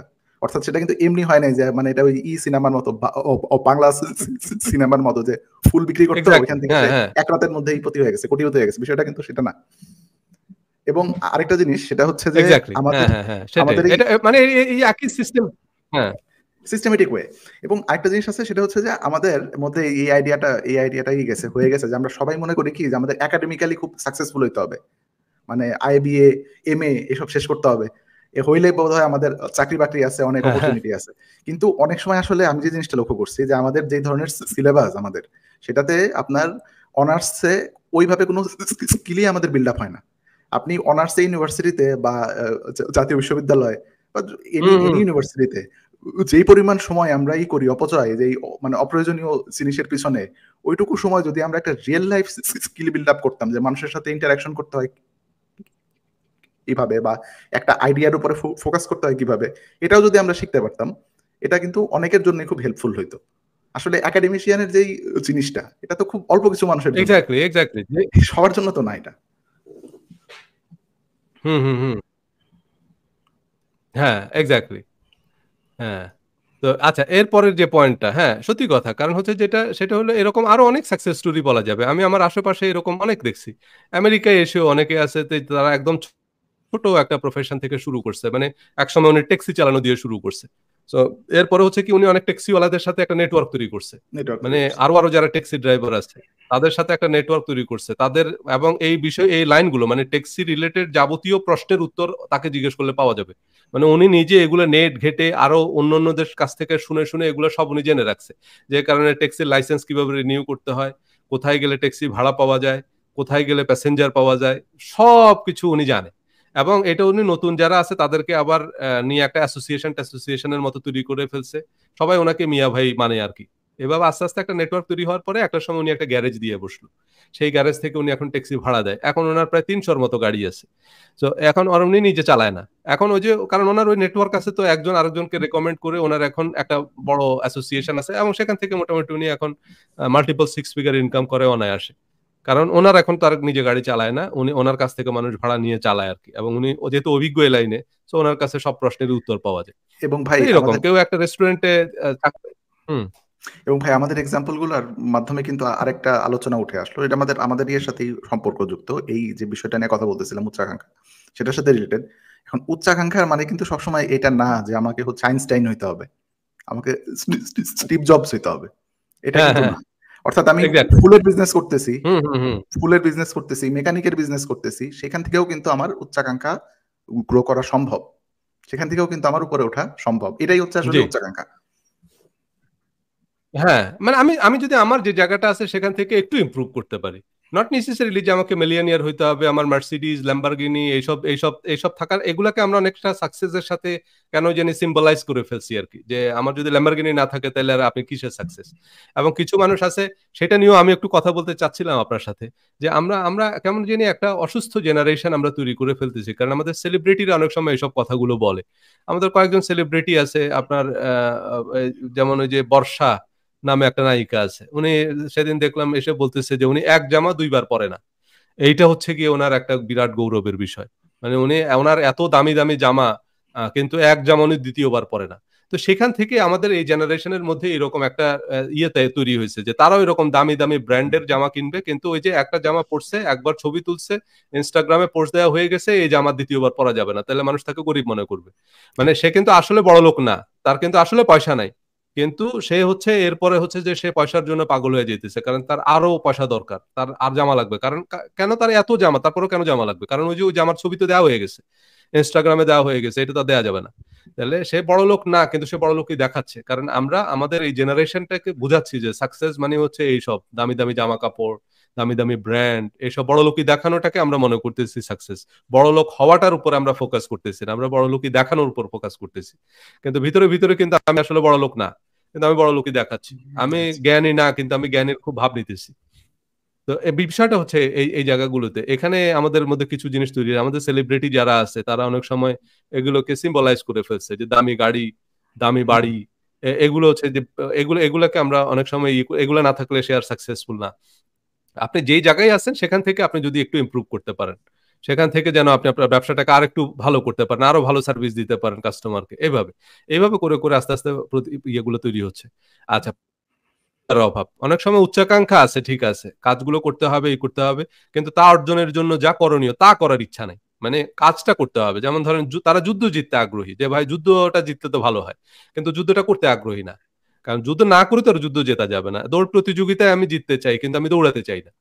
মানে উচ্চাকাঙ্ক্ষা আছে, কিন্তু সেটার জন্য যে মূল্যটা দিতে হবে, সেটার জন্য যে মাঠে নামতে হবে, সেইটা কিছু অর্জন করতে চাইলে তা অর্জনের জন্য করণীয় কাজগুলো করতে দৃঢ় প্রতিজ্ঞা থাকতে হবে। ওই সংকল্পটা থাকে না। অনেকে একদিন জিমে গেল, তারপরে ৩ দিনের মাথায় কিন্তু আর আর আর আর নাই। মানে সেখান থেকে সে সরে আসতেছে। হ্যাঁ, সাকিব এই জায়গায় একটু বলেন প্রতিজ্ঞা। হ্যাঁ, হ্যাঁ। ও প্রতিজ্ঞার আলোচনাতে একটা জিনিস আছে, সেটা হইতেছে মোটিভেশন শব্দটা আমি অনেক ইউজ করি এখানে। আসলে আমি হুম যে হুম জিনিসটা হুম আমি মনে করেন যে হার্ড ওয়ার্কটা আসলে আসে কোথা থেকে? মোটিভেশন মোটিভেশন থেকে আসে। যে আমার মধ্যে আকাঙ্খাটা থাকে। আকাঙ্খাটা কিন্তু আসলে আমাদেরকে হার্ড ওয়ার্কের প্রতি মানে আমাদেরকে ওই জিনিসটা ওই হার্ডওয়ার্কেরই দেয়, শক্তি দেয়। তো আমার কাছে মনে হয় যে একটা মানুষ যার উচ্চাকাঙ্ক্ষা আছে, ও প্রতিজ্ঞার অভাবটা আসলে ঠিক সেইভাবে আমরা আসলে মানে মানে করতে চাইতেছি না, আমি এখানে ফোকাস করতে চাইতেছি না। আমার কাছে মনে হয় যে এই প্রতিজ্ঞার অভাবটা হচ্ছে একটা সিমটম। মূলত যেই জায়গাটা থেকে এটা হইতেছে সেটা হচ্ছে মোটিভেশনের অভাব। ওর মধ্যে মোটিভেশনের অভাব আছে, মোটিভেশনের অভাব, হ্যাঁ। মোটিভেশনের অভাব আছে আছে বলেই প্রতিজ্ঞাটা আসলে ওইভাবে শক্ত হচ্ছে না। মানে এই জিনিসটা একটা এক্সাম্পল আমি যদি এটা তাহলে হয়তো আপনাদের রিলেট করতে ইজি হবে। সেটা হচ্ছে যে একটা ছেলে মেডিকেল অ্যাডমিশন উতরাইতে চায়, ঠিক আছে? তো এখন মানে এখন জিনিসটা হচ্ছে যে যারা মেডিকেল অ্যাডমিশনে আসছে, মানে অ্যাডমিশনের যারা সেন্টার গুলো আছে, কোচিং এ আসছে যারা, এদের সবারই তো উচ্চাকাঙ্ক্ষা আছে যে আমরা মেডিকেলে অ্যাডমিশন নিতে চাই, এই প্রফেশনে আসতে চাই। তো উচ্চাকাঙ্ক্ষার তো এখানে অসুবিধা ওদের নাই, সবার ভিতরে উচ্চাকাঙ্ক্ষা আছে। কিন্তু প্রতিদিন আমাকে পড়তে হবে, সকাল 6টার সময় উঠে আমাকে পড়তে বসতে হবে, বা একদম রাতে 2:30টা পর্যন্ত পড়া লাগবে। এই জিনিসটা তো হার্ডওয়ার্ক। এই হার্ডওয়ার্কটা আসবে আসলে কোথা থেকে? মোটিভেশনটা থেকে আসতে হবে। বিকজ সে প্রত্যেকটা মুহূর্তে কিন্তু চিন্তা করতেছে যে আমার অ্যাডমিশনটা আছে, যদি সামহাও আমি অ্যাডমিশনটাতে উতরায় যাই, আমার কিন্তু আমার যে মেডিকেলের যে স্বপ্নটা সেটা কিন্তু ফুলফিল হয়ে গেল। অর্থাৎ সে সবসময় নিজেকে মোটিভেটেড রাখতেছে হার্ডওয়ার্কের জন্য। বিকজ মোটিভেশন জিনিসটা কিন্তু সবসময় রিনিউ করতে হয়। এটা কিন্তু একটা শপথের মতো না যে আমি আজকে শপথ নিলাম যে আমি অ্যাডমিশন উতরাইতে চাই, সো আমি উতরায় যাব, তা না। প্রতিদিন এই শপথটা আমাদেরকে নিতে হয়। এটাই হইতেছে আসলে প্রতিজ্ঞা, বা এটাই মোটিভেশন। হার্ডওয়ার্ক এখান থেকেই আসে। হ্যাঁ, এক্স্যাক্টলি। এবং এখানে আরেকটা জিনিস যেটা, সেটা হচ্ছে মোটিভেশনের কথা যখনই আসে তখন অনেক সময় আচ্ছা, এই যে একজন অলরেডি বলছে যে মোটিভেশনের ডেফিনিশন দিবেন শাকিব ভাই। আচ্ছা, মোটিভেশন বলতে আসলে আমরা অনেক সময় মনে করি যে মোটিভেশনাল স্পিকার আছে, তাদের কাছ থেকে গিয়ে আমার কিছু মোটিভেশন নিয়ে আসতে হবে। মোটিভেট, আপনি পৃথিবীতে সবচেয়ে বেশি মোটিভেট করতে পারবেন আপনি আপনার নিজেকে। এবং মোটিভেশনটা কোনো মোটিভেশনাল স্পিকার আপনাকে মোটিভেট করতে পারবে না, আপনি আপনাকে মোটিভেট করতে পারবেন। হ্যাঁ, মোটিভেশনাল স্পিকার, যেমন আমরা আজকে যে আলোচনাটা করতেছি সেখান থেকে হয়তো আমরা কিছু এক্সাম্পল দিচ্ছি, কিছু তথ্য, কিছু যুক্তি, কিছু বক্তব্য আমরা দিচ্ছি যেগুলো হয়তো আপনাকে ইন্সপায়ার করবে, সেটা ঠিক আছে। কিন্তু আপনি আপনার নিজেকে মোটিভেট করতে পারবেন, মোটিভেট কেউ কাউকে করতে পারবে না। মোটিভেশনাল স্পিকার আপনাকে কিছু ক্লু দিতে পারবে যেগুলো আপনাকে হেল্প করবে মোটিভেট করার ক্ষেত্রে, কিন্তু আপনি আপনাকে মোটিভেট করতে পারবেন। কোনো মোটিভেশনাল স্পিকার আপনাকে মোটিভেট করতে পারবে না। সুতরাং এসব মোটিভেশনাল কোর্স সোর্স, হ্যাঁ হ্যাঁ। এবং এটার একটা এক্সাম্পল দেই, সেটা হচ্ছে মোটিভেশনাল স্পিকাররা হচ্ছে ম্যাচ লাইটের মতো। অর্থাৎ ইনিশিয়াল একটা দিয়ে দিতেছে আগুন, কিন্তু সেই আগুনটা কিন্তু আপনার জ্বালাইতে হবে। আগুন যদি আপনি জ্বালাইতে চান, আপনার লাগবে, ফুয়েল লাগবে, ঠিক না? আপনার যদি এক্স্যাক্টলি, হ্যাঁ, গ্যাসোলিন যদি না থাকে তো আলো তো চলবে না। আমি একটা দিয়ে দিলাম, আগুন একটা আমি গায়ে দিলাম, সেটা দিয়ে তো আর হবে না, সেটা দিয়ে আপনি তো চলবেন না। আচ্ছা, হ্যাঁ, এরপরের যে বিষয়টা সেটা হচ্ছে প্রশিক্ষণের অভাব। হ্যাঁ, প্রশিক্ষণের অভাব বলতে কি, আমরা আসলে যে কাজটা করতেছি সেটার জন্য কিন্তু আমাদের টেকনিক্যাল নলেজ লাগবে, কারণ আমাদের কাজের সাথে রিলেটেড। আমি হয়তো একটা ব্যবসা প্রতিষ্ঠান চালাবো, সেখানে আমার অ্যাকাউন্টিং এর নলেজ লাগবে, সো আমার মার্কেটিং এর নলেজ, আমার হিউম্যান রিসোর্স, মানে এই যে জিনিসগুলো প্রশিক্ষণ, আমাকে কাজটা শিখতে হবে। যে কাজের সাথে রিলেটেড যে টেকনিক্যাল জিনিসগুলো, সেগুলো বেশিরভাগ মানে নির্দিষ্ট পেশায় ব্যর্থ হওয়ার অন্যতম কারণ হচ্ছে প্রশিক্ষণের অভাব। তাই না? আপনি যদি যুদ্ধ করতে চান, অবশ্যই আপনার যুদ্ধের প্রশিক্ষণ লাগবে, তাই না? যে সৈনিক প্রশিক্ষণ যত কঠিন, সে সৈনিকের জন্য যুদ্ধ তত সহজ। এটা আরবিতে একটা প্রবাদ আছে এরকম, হার্ড ট্রেনিং ফাইট ইজি। মানে ট্রেনিং যত কড়া হবে, যুদ্ধ তত সহজ হবে। ঠিক এরকম বড় সাফল্যের জন্য কঠোর প্রশিক্ষণ, সবচেয়ে ভালো প্রস্তুতি নিতে হবে, তাই না? গ্রাম পর্যায় থেকে আন্তর্জাতিক পর্যায় পর্যন্ত ফুটবল খেলার নিয়ম একই, পার্থক্য হচ্ছে কি প্রস্তুতি এবং প্রশিক্ষণ, তাই না? আপনি কোন পর্যায়ে খেলতে চান সে অনুযায়ী প্রস্তুতি নিতে হবে। হ্যাঁ, একটা বিষয় হচ্ছে সেটা হচ্ছে আমরা গ্রামে যে ফুটবল খেলি সেটা আর ইন্টারন্যাশনাল ফুটবল ম্যাচ কিন্তু একই, কিন্তু কথাটা হচ্ছে যেটা তাদের প্রিপারেশন বা তাদের লেভেল অফ প্রফেশনালিজম, তাদের এই যে লেভেল অফ ফিটনেস, সেই জায়গাগুলোতে হচ্ছে কিন্তু পার্থক্য তৈরি করে দিচ্ছে। এখন আপনি কোন লেভেলে খেলতে চান সেই লেভেলে অবশ্যই আপনাকে প্রিপারেশন নিতে হবে। আপনার প্রফেশনেও আপনি যে কাজটাই করতেছেন, আপনি যদি মনে করেন যে ভাই আমি চা বানাই, এই চা বানায়ও কিন্তু বিলিয়ন ডলারের ব্যবসা হইতে পারে। যেমন আমেরিকায় হয়তো চা নাই কিন্তু কফি আছে, কিন্তু কফি বিক্রি করে কিন্তু তারা বিলিয়ন ডলারের এন্টারপ্রাইজ তৈরি করছে, তারা কফি বিক্রি করে, তারা স্টারবাকস, তারা কফি, এবং ম্যাকডোনাল্ড, সেখানেও আপনি চা বিক্রি করেও কিন্তু কোটি টাকার ব্যবসা তৈরি করতে পারেন। ম্যাকডোনাল্ডকে আপনি কপি করতে পারেন যদি আপনি মনে করেন যে আমি বাংলাদেশের সবচেয়ে ভালো চা বানাই, যে আমি যে চা বানাই এরকম চা বাংলাদেশের আর কেউ বানায় না, এরকম কনফিডেন্স যদি আপনার থাকে, আপনি স্টারবাকসের মতো এরকম একটা চা চেইন কিন্তু বানাইতে পারেন। সেটা সম্ভব। কিন্তু কথাটা হচ্ছে আপনাকে আসলেই আপনার কাস্টমারের এগ্রি করতে হবে যে আপনি আসলে সবচেয়ে ভালো চা বানান। তো সেই জায়গাটা কিন্তু কথা হলো সেই চা সেরকম মানে সেরা চা বানানোর প্রশিক্ষণ আপনাকে নিতে হবে। তো সেটা না হলে আলটিমেটলি টিকা যাবে না। শুধু শুধু শুধু চাপার জোর দিয়ে, মার্কেটিং এর জোর দিয়ে কিন্তু আপনি টিকতে পারবেন না। মার্কেটিং এর জোর দিয়ে আপনি কাস্টমারের একবার অ্যাটেনশন নিতে পারবেন, একবার সেল করতে পারবেন। কিন্তু আমি মার্কেটিং এর একেবারে রুল অফ থাম্ব বলে দিই, যদি 60% কাস্টমার আপনার কাছে সেকেন্ড টাইম না কিনে, তাহলে আপনার ব্যবসা বন্ধ হয়ে যাবে। আপনি যেই বিজনেসেই আছেন, আপনার যদি 60% কাস্টমার রিপিটেটিভ কাস্টমার না হয়, মানে একবার তারা আপনার কাছ থেকে কিনছে, যদি 60% কাস্টমার মনে করে যে আমরা এই লোকের কাছ থেকে আর কিনবো না, তাহলে আপনার ব্যবসা বন্ধ হয়ে যাবে।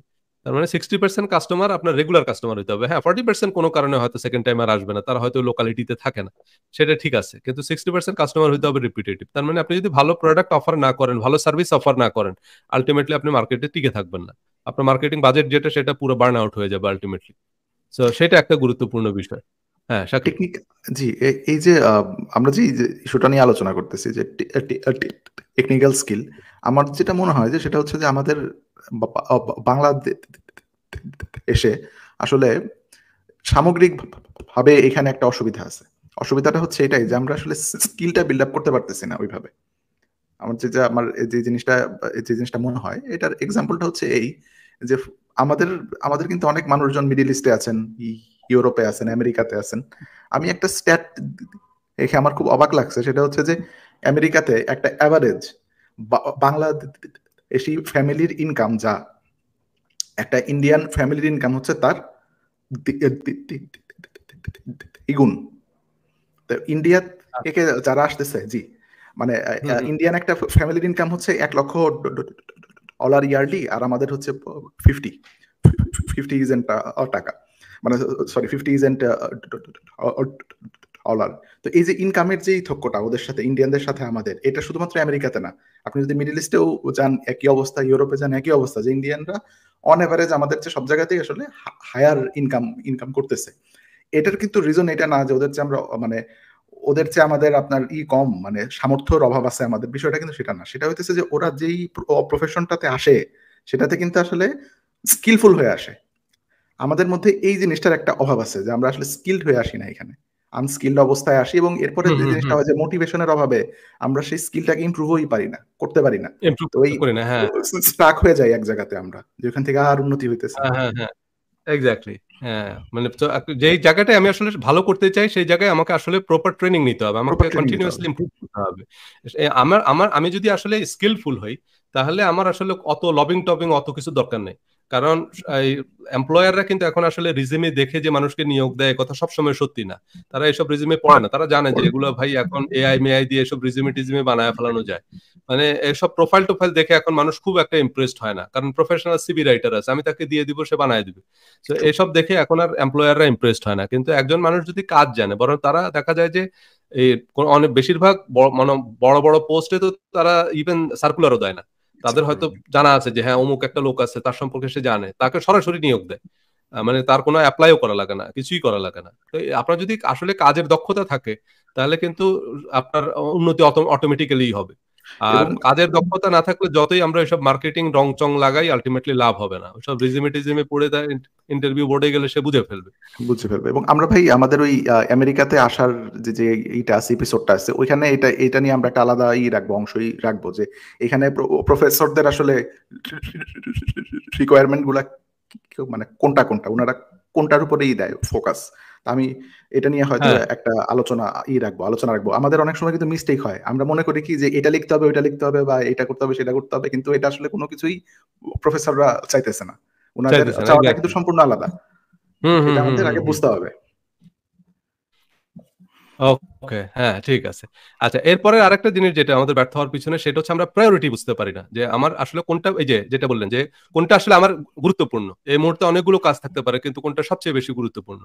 তো এরপর হচ্ছে ওই গুরুত্বের ক্রম অনুযায়ী কাজ করতে না পারার কারণে আমরা গুরুত্বপূর্ণ মানে মানে যেটা মানে কম গুরুত্বপূর্ণ সেটা করতেছি, কিন্তু তার চেয়ে গুরুত্বপূর্ণ যেটা সেটা হয়তো করতেছি না। কারণ আমি আসলে কাজ করতেছি, এটা ঠিক আছে। অনেকে আছে তাদের মধ্যে ডেডিকেশন আছে, তারা প্রশিক্ষণও ঠিকভাবে নিচ্ছে, কাজও করতেছে। কিন্তু সমস্যা হলো তারা যে জায়গায় বেশি সময় দিচ্ছে সেটা আসলে হয়তো গুরুত্ব গুরুত্বপূর্ণ না, কিন্তু যেটা বেশি গুরুত্বপূর্ণ সেই জায়গাটায় সে সেভাবে সময় দিচ্ছে না।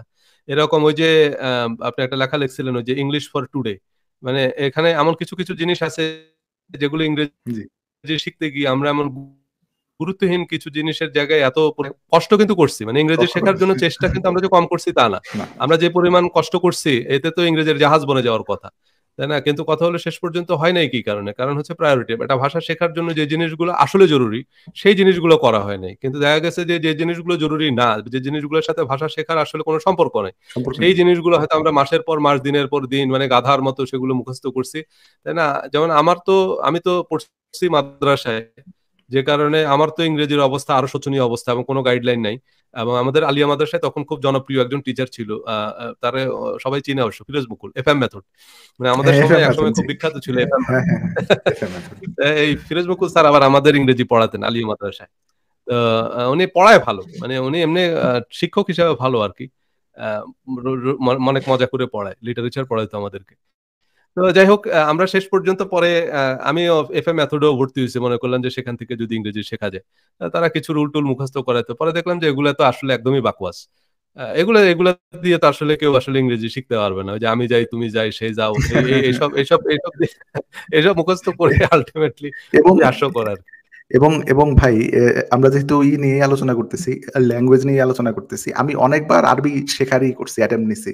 কিন্তু ওই সেন্টেন্স এবং হ্যাঁ, গ্রামারের ভিতরেই আমার আরবি গেছে, আটকায় গেছে। যেখান থেকেই শিখতে যাই ওই জিনিসের উপরেই দেয় ফোকাস, যে হচ্ছে যে আমি যাই, তো তো তো তুমি যাও, সেন্টেন্স, গ্রামার-টামার এইসব হ্যাঁ, জিনিস আমরা হ্যাঁ, হ্যাঁ। সময় নষ্ট করে আর আসল এক্সাক্টলি, জিনিস শেখা হয় না। এক্সাক্টলি।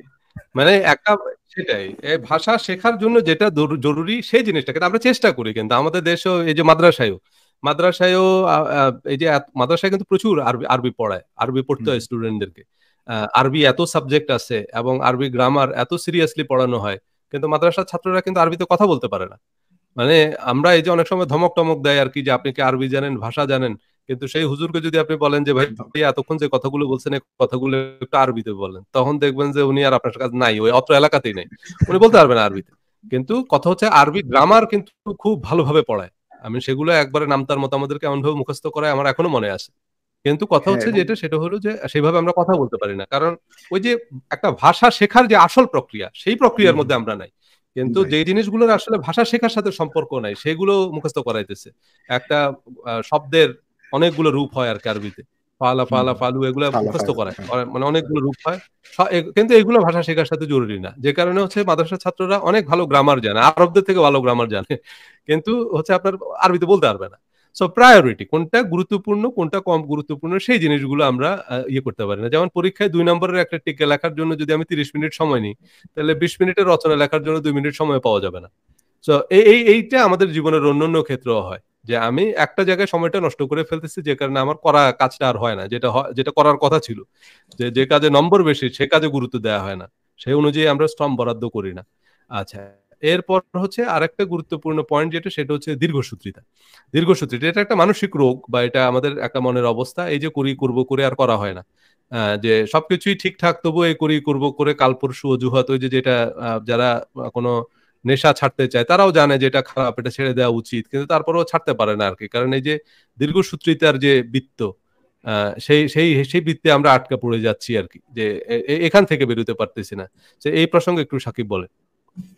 হ্যাঁ, এটা আমি যে জিনিসটা এখন লক্ষ্য করতেছি যে এই এটার একটা ইংরেজি একটা নাম আছে, procrastination।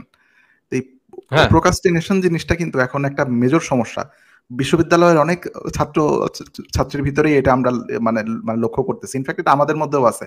মানে এটা এমন না যে আমি আলোচনা করতেছি, আমি এই সমস্যার ঊর্ধ্বে, আমার হ্যাঁ, এই হ্যাঁ। সমস্যা নাই, সেটা না। এটা কিন্তু আমি আলোচনাটা আমার নিজের জন্যও করতেছি যে procrastination বা কোনো একটা জিনিসকে দীর্ঘসূত্রিতা দি আ দীর্ঘসূত্রিতার মধ্যে ফেলা, এটা আমাদের একটা এখন অসুবিধা। আমার কাছে যে জিনিসটা মনে হয় এটার পেছনে যে এটা রিজন, সেটা হচ্ছে যে ইন্টারনেট আসাতে এই সমস্যাটা আরো আমাদের মধ্যে প্রবল হইছে। সমস্যাটা ইন্টারনেট করতেছে না। ইন্টারনেট যে হুম, আমাদেরকে হুম। বানায় ফেলতেছে, অলস বানায় ফেলতেছে, বিষয়টা আমি সেরকম মনে করি না। আমি যে জিনিসটা মনে আমার যে জিনিসটা মনে হয় সেটা হচ্ছে প্রোক্রাস্টিনেশন ওই সময় হয় যখন আপনি একটা জিনিসের প্রতি মানে ফোকাসড না। অনেকগুলা জিনিসে আপনি হচ্ছে, বা আমি হুম, অনেকগুলা জিনিস নিয়ে একসাথে চিন্তা করতেছি। এরপরে যে জিনিসটা হয় এটাও হয় না, ওইটাও হয় না। তো ইন্টারনেট আসাতে হয়েছে কি, যে একটা আমি ফেসবুক অন করে রাখছি, ইউটিউব অন করে রাখছি, ফেসবুকে হয়তো একজনের আলোচনা শুনতেছি, ইউটিউবে আরেকজনের শুনতেছি, এটাও ভালো হইলো না, ওইটাও হইলো না। হুম, হুম, ঠিক হুম। না? তো এই হ্যাঁ, এই সমস্যাগুলো কিন্তু ডিস্ট্রাকশনটা এখন অনেক অনেক বেশি। হইতেছে। হ্যাঁ, ডিস্ট্রাকশনের কারণে হ্যাঁ, আসলে এই প্রোক্রাস্টিনেশনটা হয়। হ্যাঁ, এবং এতে যে জিনিসটা হচ্ছে যে ওই যে শেষ পর্যন্ত সারাদিন স্ক্রল করে ফেসবুক, ইউটিউব স্ক্রল করে পরে দিন শেষে গিয়ে যখন রাতের বেলায় তখন আমাদের উপলব্ধিটা হয় যে আজকের দিনটা পুরোটাই মাটি বা আজকের দিনটা বেকার গেল। সেই জিনিসটা হয়। কিন্তু তার মানে এই দীর্ঘসূত্রিতা এই যে বদঅভ্যাসগুলো এগুলা থেকে যদি আমরা বেরোতে না পারি তাহলে আমাদের জন্য আমাদের কাজগুলো সম্পন্ন করা হবে না আরকি। মানে সেটাই হচ্ছে আমাদের আল্টিমেটলি একটু পিছিয়ে পড়ার কারণ। আ মানে এটা হলে আমরা আমাদের এই জিনিসগুলোকে মিনিমাইজ করতে পারি আরকি। আর এরপর হচ্ছে যে ফিয়ার অফ ফেইলিউর, ব্যর্থতার ভয়। মানুষ ব্যর্থতার জন্য সবচেয়ে বেশি দায়ী হচ্ছে এই ব্যর্থতার ভয়। ব্যর্থ হলে লোকে কি ভাববে? এমন নানান ভাবনায় আমরা নতুন কোনো কিছুতে আত্মনিয়োগ করতে চাই না। মানে নতুন কোনো উদ্যোগ নিতে চাই না। এখন সফল হতে চাইলে তো আমাকে একটু নতুন করে ইনিশিয়েটিভ নিতে চাইতে হবে। নতুন কিছু একটা ট্রাই করতে হবে। কিন্তু সে জায়গায় একটা ফিয়ার অফ ফেইলিউর ব্যর্থতার ভয় থেকে যায়। তাই না? যেমন ওই আপনার এক লোক ডাক্তারের কাছে গিয়ে বলতেছিল আরকি, বলে যে, "ডাক্তার সাহেব মাথার চুল তো সব পড়ে যাইতেছে।" তো বলে যে, "কেন?" বলে, "টেনশনে।" তো বলতেছে যে, "কি নিয়ে এত টেনশন করেন?" বলে যে, "এই যে চুল পড়ে যাইতেছে এটা নিয়ে।" মানে চুল পড়ে যাইতেছে এই টেনশনেই তার সব চুল পড়ে যাইতেছে। এই বিষয়টাও এরকম যে আমরা বেশিরভাগ মানুষ যে ফেইল করি সেটার একটা প্রধান কারণ হচ্ছে এই যে ফেইল করলে লোকে কি বলবে? লোকে কি ভাববে? তাই না? এই ব্যর্থতার ভয়। ব্যর্থতার ভয়ে আমরা কোনো উদ্যোগ নিই না। সে কারণে আমরা আল্টিমেটলি আম আপনার ব্যর্থ হই শেষ পর্যন্ত। তো কথাটা হচ্ছে যেটা সেটা হচ্ছে লোকে কি ভাববে তাও যদি আপনাকেই ভাবতে হয় তাহলে লোকে কি ভাববে? তাই না? লোকে যা ভাবার ভাবুক। তাই না? লোক আপনার কিছুই যায় আসে না। একটা জিনিস খেয়াল রাখবেন সেটা হচ্ছে লোকে আপনার পাতে ভাত দিবে না। ভাই আপনার কাজ আপনাকেই করতে হবে। আপনার কাজ লোকে করে দিয়ে যাবে না। তো লোক আপনি যদি সফল হন লোক জেলাস হবে। মানে যারা হওয়ার আরকি। আর যদি আপনি ফেইল করেন তারা তখন মশকরা করবে। যারা মশকরা করবে তারা আপনি সাকসেসফুল হইলেও কিন্তু তারা খুশি হবে না। তারা তখন আপনারে হিংসা করবে। কোন না কোনভাবে আপনাকে ডিমোরালাইজ করার চেষ্টা করবে। আপনি বিসিএস ক্যাডার হলে বলবে যে বুঝছি ছাত্রলীগ কোটায় বিসিএস হইছে বা ও বুঝছি কেমনে হইছে, ঘুষ-মুস দিয়ে হইছে। এমনি কি আর হইছে নাকি? তো কথাটা হচ্ছে যেটা সেটা হলো তারা সামহাউ আপনার এই কৃতিত্ব বা আপনার এই অর্জনটাকে ডিমোরালাইজ করার চেষ্টা করবে। আ সো তাদেরকে নিয়ে আপনার এত ওয়ারিড হওয়ার কিছু নাই। কথা হচ্ছে ভাই আপনি কাজ করবেন, আপনাকে চেষ্টা করে যাইতে হবে, আপনি সফল হবেন। ব্যর্থ হইলে সেটার দায় আপনাকে নিতে হবে। সেটার সাফারিং যেটা সেটাও আপনাকে ভোগ করতে হবে।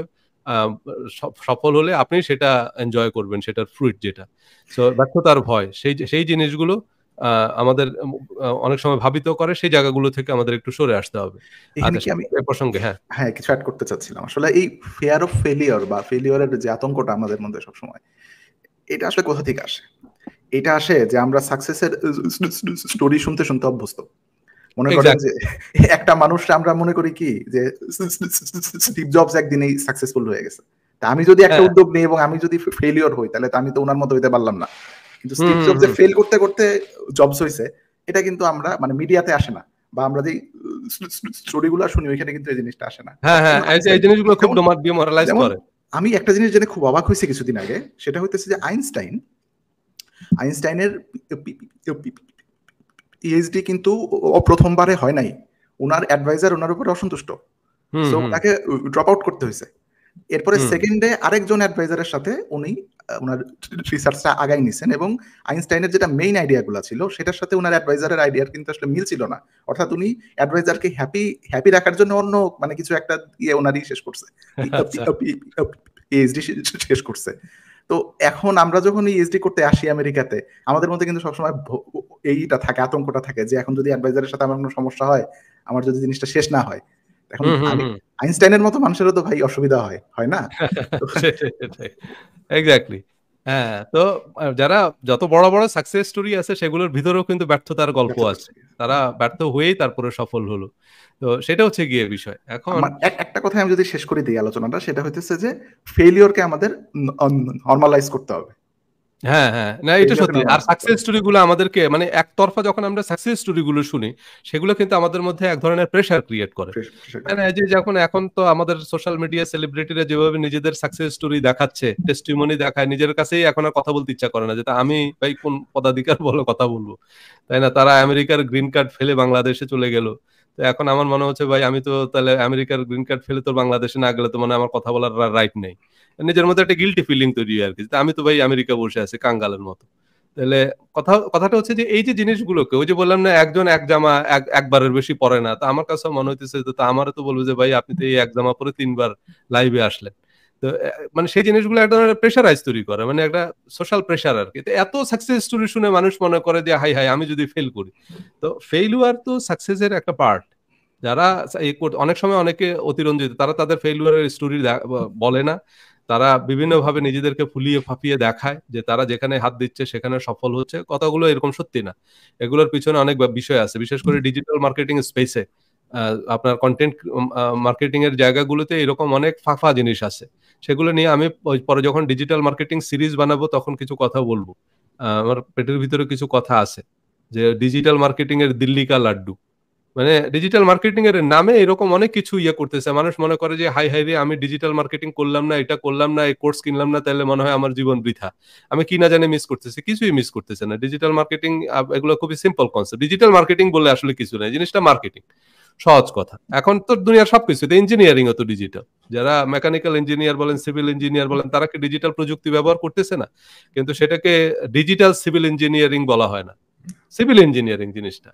ডাক্তার যারা তারাও প্রযুক্তি ব্যবহার করতেছে। সো কথা হচ্ছে যেটা সেটা হলো মার্কেটিং, মার্কেটিং এর প্রিন্সিপালটা বুঝতে হবে। এবং এই যে মার্কেটিং এগুলা কম্পিউটার আবিষ্কারের আগে থেকেই আছে। আমাদের দেশে ছোট ছোট রেস্টুরেন্ট যারা, তারাও মাইক একটা লাগায় হালখাতা করতো। তো গ্রামের দোকান আছে না, তারাও তো হালখাতা করে যে বছরে একদিন দোকান। তো এগুলো কি মার্কেটিংই তো, তাই না? তো সবাইকে ডেকে এনে মিষ্টি টিষ্টি খাওয়ায়। সে এগুলো এখন আমরা ফেসবুকে করি, এগুলো এখন আমরা ইউটিউবে করি। এগুলো আলাদা কিছু না, জাস্ট একটা নতুন টেকনোলজি আসছে। কিন্তু কিছু কোর্স ক্রিয়েটর এমন ভাবে দেখায় আর কি যে হাই হাই ওনার কোর্স কিনবেন, তো আপনি কোর্স কেনার পরে বুঝবেন যে ভাই এগুলা আলটিমেটলি কি। এবং তারা এমন কিছু সাজেশন আপনাকে দিবে, আপনি ওয়েবসাইট বানায় হুদাই কিছু টাকা নষ্ট করবেন। আলটিমেটলি এগুলো কিছুই না। আপনার ব্যবসার জন্য যদি রিলেটেড না হয়, দরকার না হয়, তাহলে এসব পারপাসে পয়সা নষ্ট করার কোনো দরকার নেই। তো এগুলো অনেক সময় একটা ভুল বার্তা দেয় আর কি। সো এজন্য অনেকে মনে করে যে আমি তাহলে মনে হয় ব্যর্থ হয়ে যাব, ব্যর্থ থেকে যাব। ওই অ্যাফিলিয়েট মার্কেটিং শুনে আপনি আপনার ব্যবসা বাদ দিয়ে আপনি অ্যাফিলিয়েট মার্কেটার হইতে গেছেন। অ্যাফিলিয়েট মার্কেটারের টেস্টিমনি দেখাবে উনি যে উনি $2 লাখ ইনকাম করছে। $2 লাখ ইনকাম করে অ্যাফিলিয়েট মার্কেটিং এ, সেটা ঠিক আছে। কিন্তু সে $2 লাখ কামাইতে যায় উনি $1,90,000 খরচ করছে, সেটা আর আপনাকে দেখাবে না। সো সেটা আপনি জানেন না। ওনার অ্যাকচুয়াল ইনকাম হলো $10,000। সো সেই ব্যাপারগুলো কিন্তু আমরা অনেক সময় জানি না যে উনি কিভাবে করছে। কারণ ওনার আলটিমেটলি উদ্দেশ্য হচ্ছে কোর্স সেল করা, যে কারণে এসব টেস্টিমনি ক্রিয়েট করে। সো এনিওয়ে সেগুলো দেখে অনেক সময় আমরা প্রেশারাইজড হই আরকি। আমার মনে হলো যে আমি তো ওনার মতো হইতে পারলাম না, তাহলে তো আমি ব্যর্থ। সো এসব মানে রং-চং লাগানো সাকসেস স্টোরি তো কখনো বিভ্রান্ত হবেন না। সে কথাটা আমি বলতেছি। তো ফিলিপ কটলারের একটা কথা আছে, "the best form of marketing doesn't look like marketing." মানে সবচেয়ে ভালো মার্কেটিং যেটা, সেটা দেখে মনে হয় না মার্কেটিং। ঠিক এই একই কথাই আমি আপনাকে বলব, "দ্য বেস্ট ফর্ম অফ বাটপারি ডাজন্ট লুক লাইক বাটপারি।" বাটপারি। মানে জিনিসটা হচ্ছে যে আপনার মনে হবে যে খুবই স্মার্ট লোক, আরে এত সুন্দর করে কথা বলতেছে। বাট আল্টিমেটলি মানে সে আপনার কাছ পকেট থেকে কিছু টাকা নিয়ে যাবে, বেহুদা আপনাকে কিছু গাইডলাইন দিয়ে দিবে। তো এই জন্য তার এসব সাকসেস স্টোরি, তার এসব রং-চং দেখে সে স্টিভ জবস এর সাথে কি হয়েছে, স্টিভ জবস এর গল্প আমরা বলবো, কিন্তু স্টিভ জবস এর গল্প শুনে আপনি স্টিভ জবস হবেন না। আরেকজন $2 লাখ ইনকাম করছে, ওনার ট্রেনিং কিনে আপনি $2 ইনকাম করতে পারবেন না। সো আগে দেখতে হবে সেটা আপনার জন্য প্রযোজ্য কিনা, আপনার বিজনেসের সাথে রিলেটেড কিনা। আপনার ওয়েবসাইট দরকার না হলে আপনি কেন ওয়েবসাইট বাবদ 1 পয়সা খরচ করবেন? সো সেই জিনিসগুলো খেয়াল রাখতে হবে আমাদেরকে। আচ্ছা, এরপর হচ্ছে যেটা, সেটা হচ্ছে পরিকল্পনার অভাব। মানে আমাদের সাকসেস এর পিছনে আরেকটা বড় যে জিনিসটা, সেটা হচ্ছে পরিকল্পনা। তাহলে আমরা বেশিরভাগ মানুষ হচ্ছে মানে ফেইল টু প্ল্যান। বলা হয় যে মানে if you fail to plan, you are actually planning to fail. মানে যদি আপনি পরিকল্পনাটা করতে ব্যর্থ হন, যে কোনো কাজে সবচেয়ে গুরুত্বপূর্ণ হচ্ছে কাজ সম্পাদনের জন্য সবচেয়ে ভালো পরিকল্পনা। তাই না? যেমন ভাত রান্না করা খুবই সহজ, কিন্তু ভাত রান্নার ক্ষেত্রেও তো একটা ধারাবাহিকতা আছে, তাই না? পাতিলে পানি ঢালতে হবে, চাল দিলেন, কিন্তু ১ ঘন্টা পরে খোঁজ নিয়ে দেখলেন যে চুলাই তো জ্বালাইনি। মানে কাজের তো একটা ধারাবাহিকতা আছে। সো এরকমই আমাদের সব কাজের মধ্যে এরকম। আপনি দেখা যাবে যে আমেরিকা, রাশিয়ায় যাবেন, সবকিছু অনেক দৌড়াদৌড়ি করতেছেন, কিন্তু ওই যে শুরুতে যে চুলা জ্বালানোর যে বিষয়টা, সেটাই আপনি জ্বালাননি। তা আল্টিমেটলি কি হবে? এরপরে অনেক সময় বলবেন যে, "না ভাই আমেরিকা যাওয়া কঠিন, এটা সম্ভব না, এটা হবে না।" এরকম অনেকে পরে হাল ছেড়ে দিছে। কিন্তু আসলে ঘটনাটা হচ্ছে ওই যে শুরুতে যে চুলাটা জ্বালাইতে হবে, ওই চুলা উনি জ্বালায়নি। মানে গাড়ির তেলও আছে, গাড়ির চাকাও ঠিক আছে, সবই চেক করলেন, কিন্তু আপনি গাড়ি আগায় না কেন? পরে দেখলেন যে, "ও আল্লাহ! আমি তো গাড়ি স্টার্টই দিইনি।" মানে গাড়ি তো আগে স্টার্ট দিতে হবে, তাই না? এরকম কিছু জায়গায় আমাদের ভুল আছে। তা আমরা সাকিবকে নিয়ে অবশ্যই বিশেষ করে এই মানে বিদেশে পড়াশোনার বিষয়ে আমরা একটা সেশন করব, সেখানে স্টেপ বাই স্টেপ। তো এরকম পরিকল্পনার অভাব যে কোনো কাজে, মানে আমরা শুধু একটা বিষয় না, আপনি যেই পেশায় আছেন, আপনার পেশায় আপনি দেখবেন যে আপনার প্ল্যানটা করা হয় না, অথচ আগে আপনাকে প্ল্যান করতে হবে। প্ল্যানিং যে কোনো যুদ্ধে কিন্তু পরিকল্পনা মোতাবেক সবকিছু আগাবে না, সেটাও আবার মনে রাখতে হবে। এই ধারণাটা দিয়েছেন হচ্ছে আপনার কার্ল ভন ক্লজবিটস নামে একজন প্রুশিয়ান জেনারেল। ওনার একটা বিখ্যাত বই আছে অন ওয়ার, সেখানে উনি বলছে যে আপনি অবশ্যই যুদ্ধের পরিকল্পনা করতে হবে, কিন্তু নিশ্চিত থাকেন আপনার পরিকল্পনা মোতাবেক যুদ্ধ আগাবে না। যুদ্ধের প্রথম গুলির সাথে সাথে আপনার পরিকল্পনা দেখবেন যে উড়ে চলে গেছে, পরিকল্পনা মোতাবেক কিছুই আগাবে না। বাট এই যে ক্রিকেট খেলা, কত পরিকল্পনা আমাদের, কিন্তু প্রথম বল মাঠে গড়ানোর সাথে সাথে আপনার এই পরিকল্পনা মোতাবেক কিছুই হবে না, প্রথম বলেই দেখবেন আপনার উইকেট উড়ে গেছে একটা। তখন আপনাকে সাথে সাথে খেলার চরিত্র অনুযায়ী পরিকল্পনায় পরিবর্তন আনতে হবে। তো এরকমই আমাদের জীবনেও পরিকল্পনা মাফিক কোনো কিছুই হবে না, কিন্তু অবশ্যই আপনার একটা প্ল্যান থাকতে হবে। আপনার প্ল্যান, এই যে প্ল্যানিং এর মধ্যে আমাদের যখন ভুল থাকে, তখন অনেক সময় আমরা অনেক চেষ্টা করেও শেষ পর্যন্ত ব্যর্থ হই। তো সাকিব, এই প্রসঙ্গে একটু বলেন। হ্যাঁ, এবং প্ল্যানিং এর সংজ্ঞার মধ্যেও কিন্তু একটু আলোচনার অবকাশ আছে। মানে প্ল্যান বলতে আমরা যে জিনিসটা মনে করি যে 4টা স্টেপ আছে বা 6টা স্টেপ আছে, একটার পর একটা আমরা করতে থাকবো, এটাই বোধহয় প্ল্যান। প্ল্যান করা মানে কিন্তু এইটুকুই না শুধু। যদি আমার এই প্ল্যানটা ফেলিওর হয়, নেক্সট প্ল্যানটা আমার এটা হবে, কোনটা হবে, সেটাও কিন্তু প্ল্যানিং এর অংশ। এটা যদি ফেলিওর হয়, আফটার দ্যাট হোয়াট, এটাও কিন্তু আমার প্ল্যানিং এর অংশ। সুতরাং এখানে সংজ্ঞাগত একটা আলোচনা আছে। আর সেকেন্ড যে আলোচনাটা আমি করতে চাই সেটা হচ্ছে যে কি, যে আমাদের সংস্কৃতির এটা একটা অসুবিধা যে আমরা সমালোচনার সাথে অভ্যস্ত না। প্ল্যান করতে যদি আমরা যাই, সমালোচনার সাথে আমাদের অভ্যস্ত হইতে হবে। যেমন আমি আর সজল ভাই মিলে একটা অনুষ্ঠান করতেছি, নিশ্চয়ই এটা নিয়ে আমাদের অনেক ধরনের আলাপ আলোচনা হয়। এখন সমালোচনা যদি আমরা সহ্য করতে না পারি, উনি হয়তো আমাকে একটা দিতেছে আইডিয়া, বাট আইডিয়াটা আমি, ওইটা আমার সাথে আসলে একটু, আমার জন্য একটু সমালোচনাই হয়ে যায়, কিন্তু সেটা আমি নিতেছি না। যে সমালোচনার যে একটা ভয়, সেটাও কিন্তু আমাদের প্ল্যানিং একে অনেক সময় সরায় আনে। এবং আমরা প্ল্যানিং করতে যে অনেক সময় আমাদের জন্য যেটা সবচেয়ে মানে আরামদায়ক, ওইগুলাকেই হচ্ছে শুধু আমরাই করি ইনক্লুড। এইভাবে কিন্তু একটা প্ল্যান কিন্তু প্রুফ হয় না, ফুল প্রুফ হয় না। আচ্ছা, হ্যাঁ, এখানে একজন কমেন্ট করছে যে মানে পরিকল্পনা মোতাবেক যদি সবকিছু না আগায়, তাহলে পরিকল্পনা করে লাভ কি? পরিকল্পনা, হ্যাঁ, যদি প্ল্যান ফেলিওর হবে, ইনিশিয়াল যেটা আপনার প্ল্যান সেটা ফেলিওর হবে, এই ব্যাপারে আপনি নিশ্চিতই পারেন। এটা আমরাও, মানে এই ব্যাপারে আমরা সবাই একমত যে initial plan never works. After that what, এই প্ল্যানটা যদি ফেলিওর হয়, এরপরে আমার হাতে মানে নিয়েও কি এটা নিয়েও আমাদের আগে থেকে চিন্তা করে রাখতে হবে। ওইটাও হইতেছে আপনার ওই যে প্ল্যানিং এর অংশ। হ্যাঁ, সেগুলো প্ল্যানিং এর অংশ। যেমন একটা জাহাজের মধ্যে ওই যে লাইফ জ্যাকেট ট্যাকেট থাকে, এডিশনাল নৌকা থাকে, যে যদি কোনো কারণে, তারা তো আর প্ল্যান করে নাই যে নৌকাটা ডুববে, কিন্তু তারপরেও তাদের আছে যে হ্যাঁ, সবকিছুই করা হয়েছে যাতে নৌকা না ডুবে, জাহাজ না ডুবে, কিন্তু তারপরেও তারা সেখানে লাইফ জ্যাকেট রাখে, নৌকা রাখে এডিশনাল, যে তারপরেও যদি এই প্ল্যানটা যদি আমার ফেল করে, দেন হোয়াট? ওই যে বললাম, ক্রিকেটের প্রথম বলে যদি আমার উইকেট পড়ে যায়, তখন কোচের কিন্তু প্ল্যান থাকে যে আমার প্রথম বলেও কিন্তু উইকেট যেতে পারে, আমার সবচেয়ে রিলায়েবল ব্যাটসম্যান যে, সে কিন্তু আমার প্রথম বলে আউট হইতে পারে, যার উপর আমি সবচেয়ে বেশি, দেন হোয়াট? তারপরে আমি কি হবে আমার, সেটাও কিন্তু প্ল্যানের, মানে প্ল্যান বি, প্ল্যান সি, তারপরে ব্যাকআপ প্ল্যান, এগুলো প্রিপেয়ার করে রাখতে হবে। এটা হচ্ছে আমার বেস্ট প্ল্যান। যদি আমার এটা ফেল করে, তাহলে আমি নেক্সট কি করব। যেমন আপনি আমেরিকার জন্য প্রিপারেশন নিলেন, আমরা যে ইয়েটার কথা বললাম, এখন সেইটাতে কোনো কারণে আপনার আমেরিকায় হলো না, তাহলে দেখা গেল যে আপনার কানাডায় হয়ে গেল, কারণ প্রসেসটা প্রিটি মাচ সিমিলার, যে আমেরিকার যেরকম কানাডার জন্য অলমোস্ট একই রকম। হ্যাঁ, কিন্তু এখানে একটা আবার আলোচনা আছে, সেটা হচ্ছে plan A, plan B, plan C সবকিছু এর সাথে এগ্রি করি, কিন্তু অনেক সময় আমরা যে জিনিসটা করতে থাকি, সুইচিং করতে থাকি। সুইচিং মানে কি, যে আমেরিকাতে হইলো না, আচ্ছা ঠিক আছে, এখন আর আমি আসবো না, উচ্চশিক্ষার জন্য আসবো না, এখন আমি তাহলে অন্য আরেকটার জন্যই করি, চেষ্টা করি। এটা কিন্তু প্ল্যান না, এটা কিন্তু আসলে সুইচিং। হ্যাঁ, প্ল্যান মানে হচ্ছে যে ইউএসএ তে যদি না হয় ইংল্যান্ডে যাব, এটা হচ্ছে আমার প্ল্যান এ, প্ল্যান বি। কিন্তু উচ্চশিক্ষাতেই আমি আসবো না, আমি সম্পূর্ণ নতুন আরেকটা জিনিসেই করব ইনভেস্ট, সেটা কিন্তু আসলে প্ল্যান না। কারণ সেটাই, কারণ আমেরিকা যাওয়ার যে প্রিপারেশন, সেটাতে কিন্তু ইংল্যান্ডে যাওয়ার প্রিপারেশন একই, কারণ ওই জিআরই, জিম্যাট বা যে জিনিসগুলো, সেগুলো মোটামুটি একই রকম। হ্যাঁ, সেগুলোই তো। ওইটাই যে সাফল্যের কোনো সংক্ষিপ্ত রাস্তা নাই, চটজলদি ফর্মুলা নেই। পৃথিবীর সকল পেশাতেই সাফল্যের জন্য উপযুক্ত মূল্য পরিশোধ করতে হয়। সফল হওয়ার জন্য প্রতিনিয়ত উন্নতির চেষ্টা করতে হয়। যে কোনো কাজই আরো ভালো করা সম্ভব। এই আরেকটু উন্নতি, আরেকটু বাড়তি দক্ষতা অর্জন অনেক বড় পার্থক্য তৈরি করে দেয়। মানে প্রতিদিন যদি একটু, একটু করে আমরা উন্নতি করি, আল্টিমেটলি দেখা যায় যে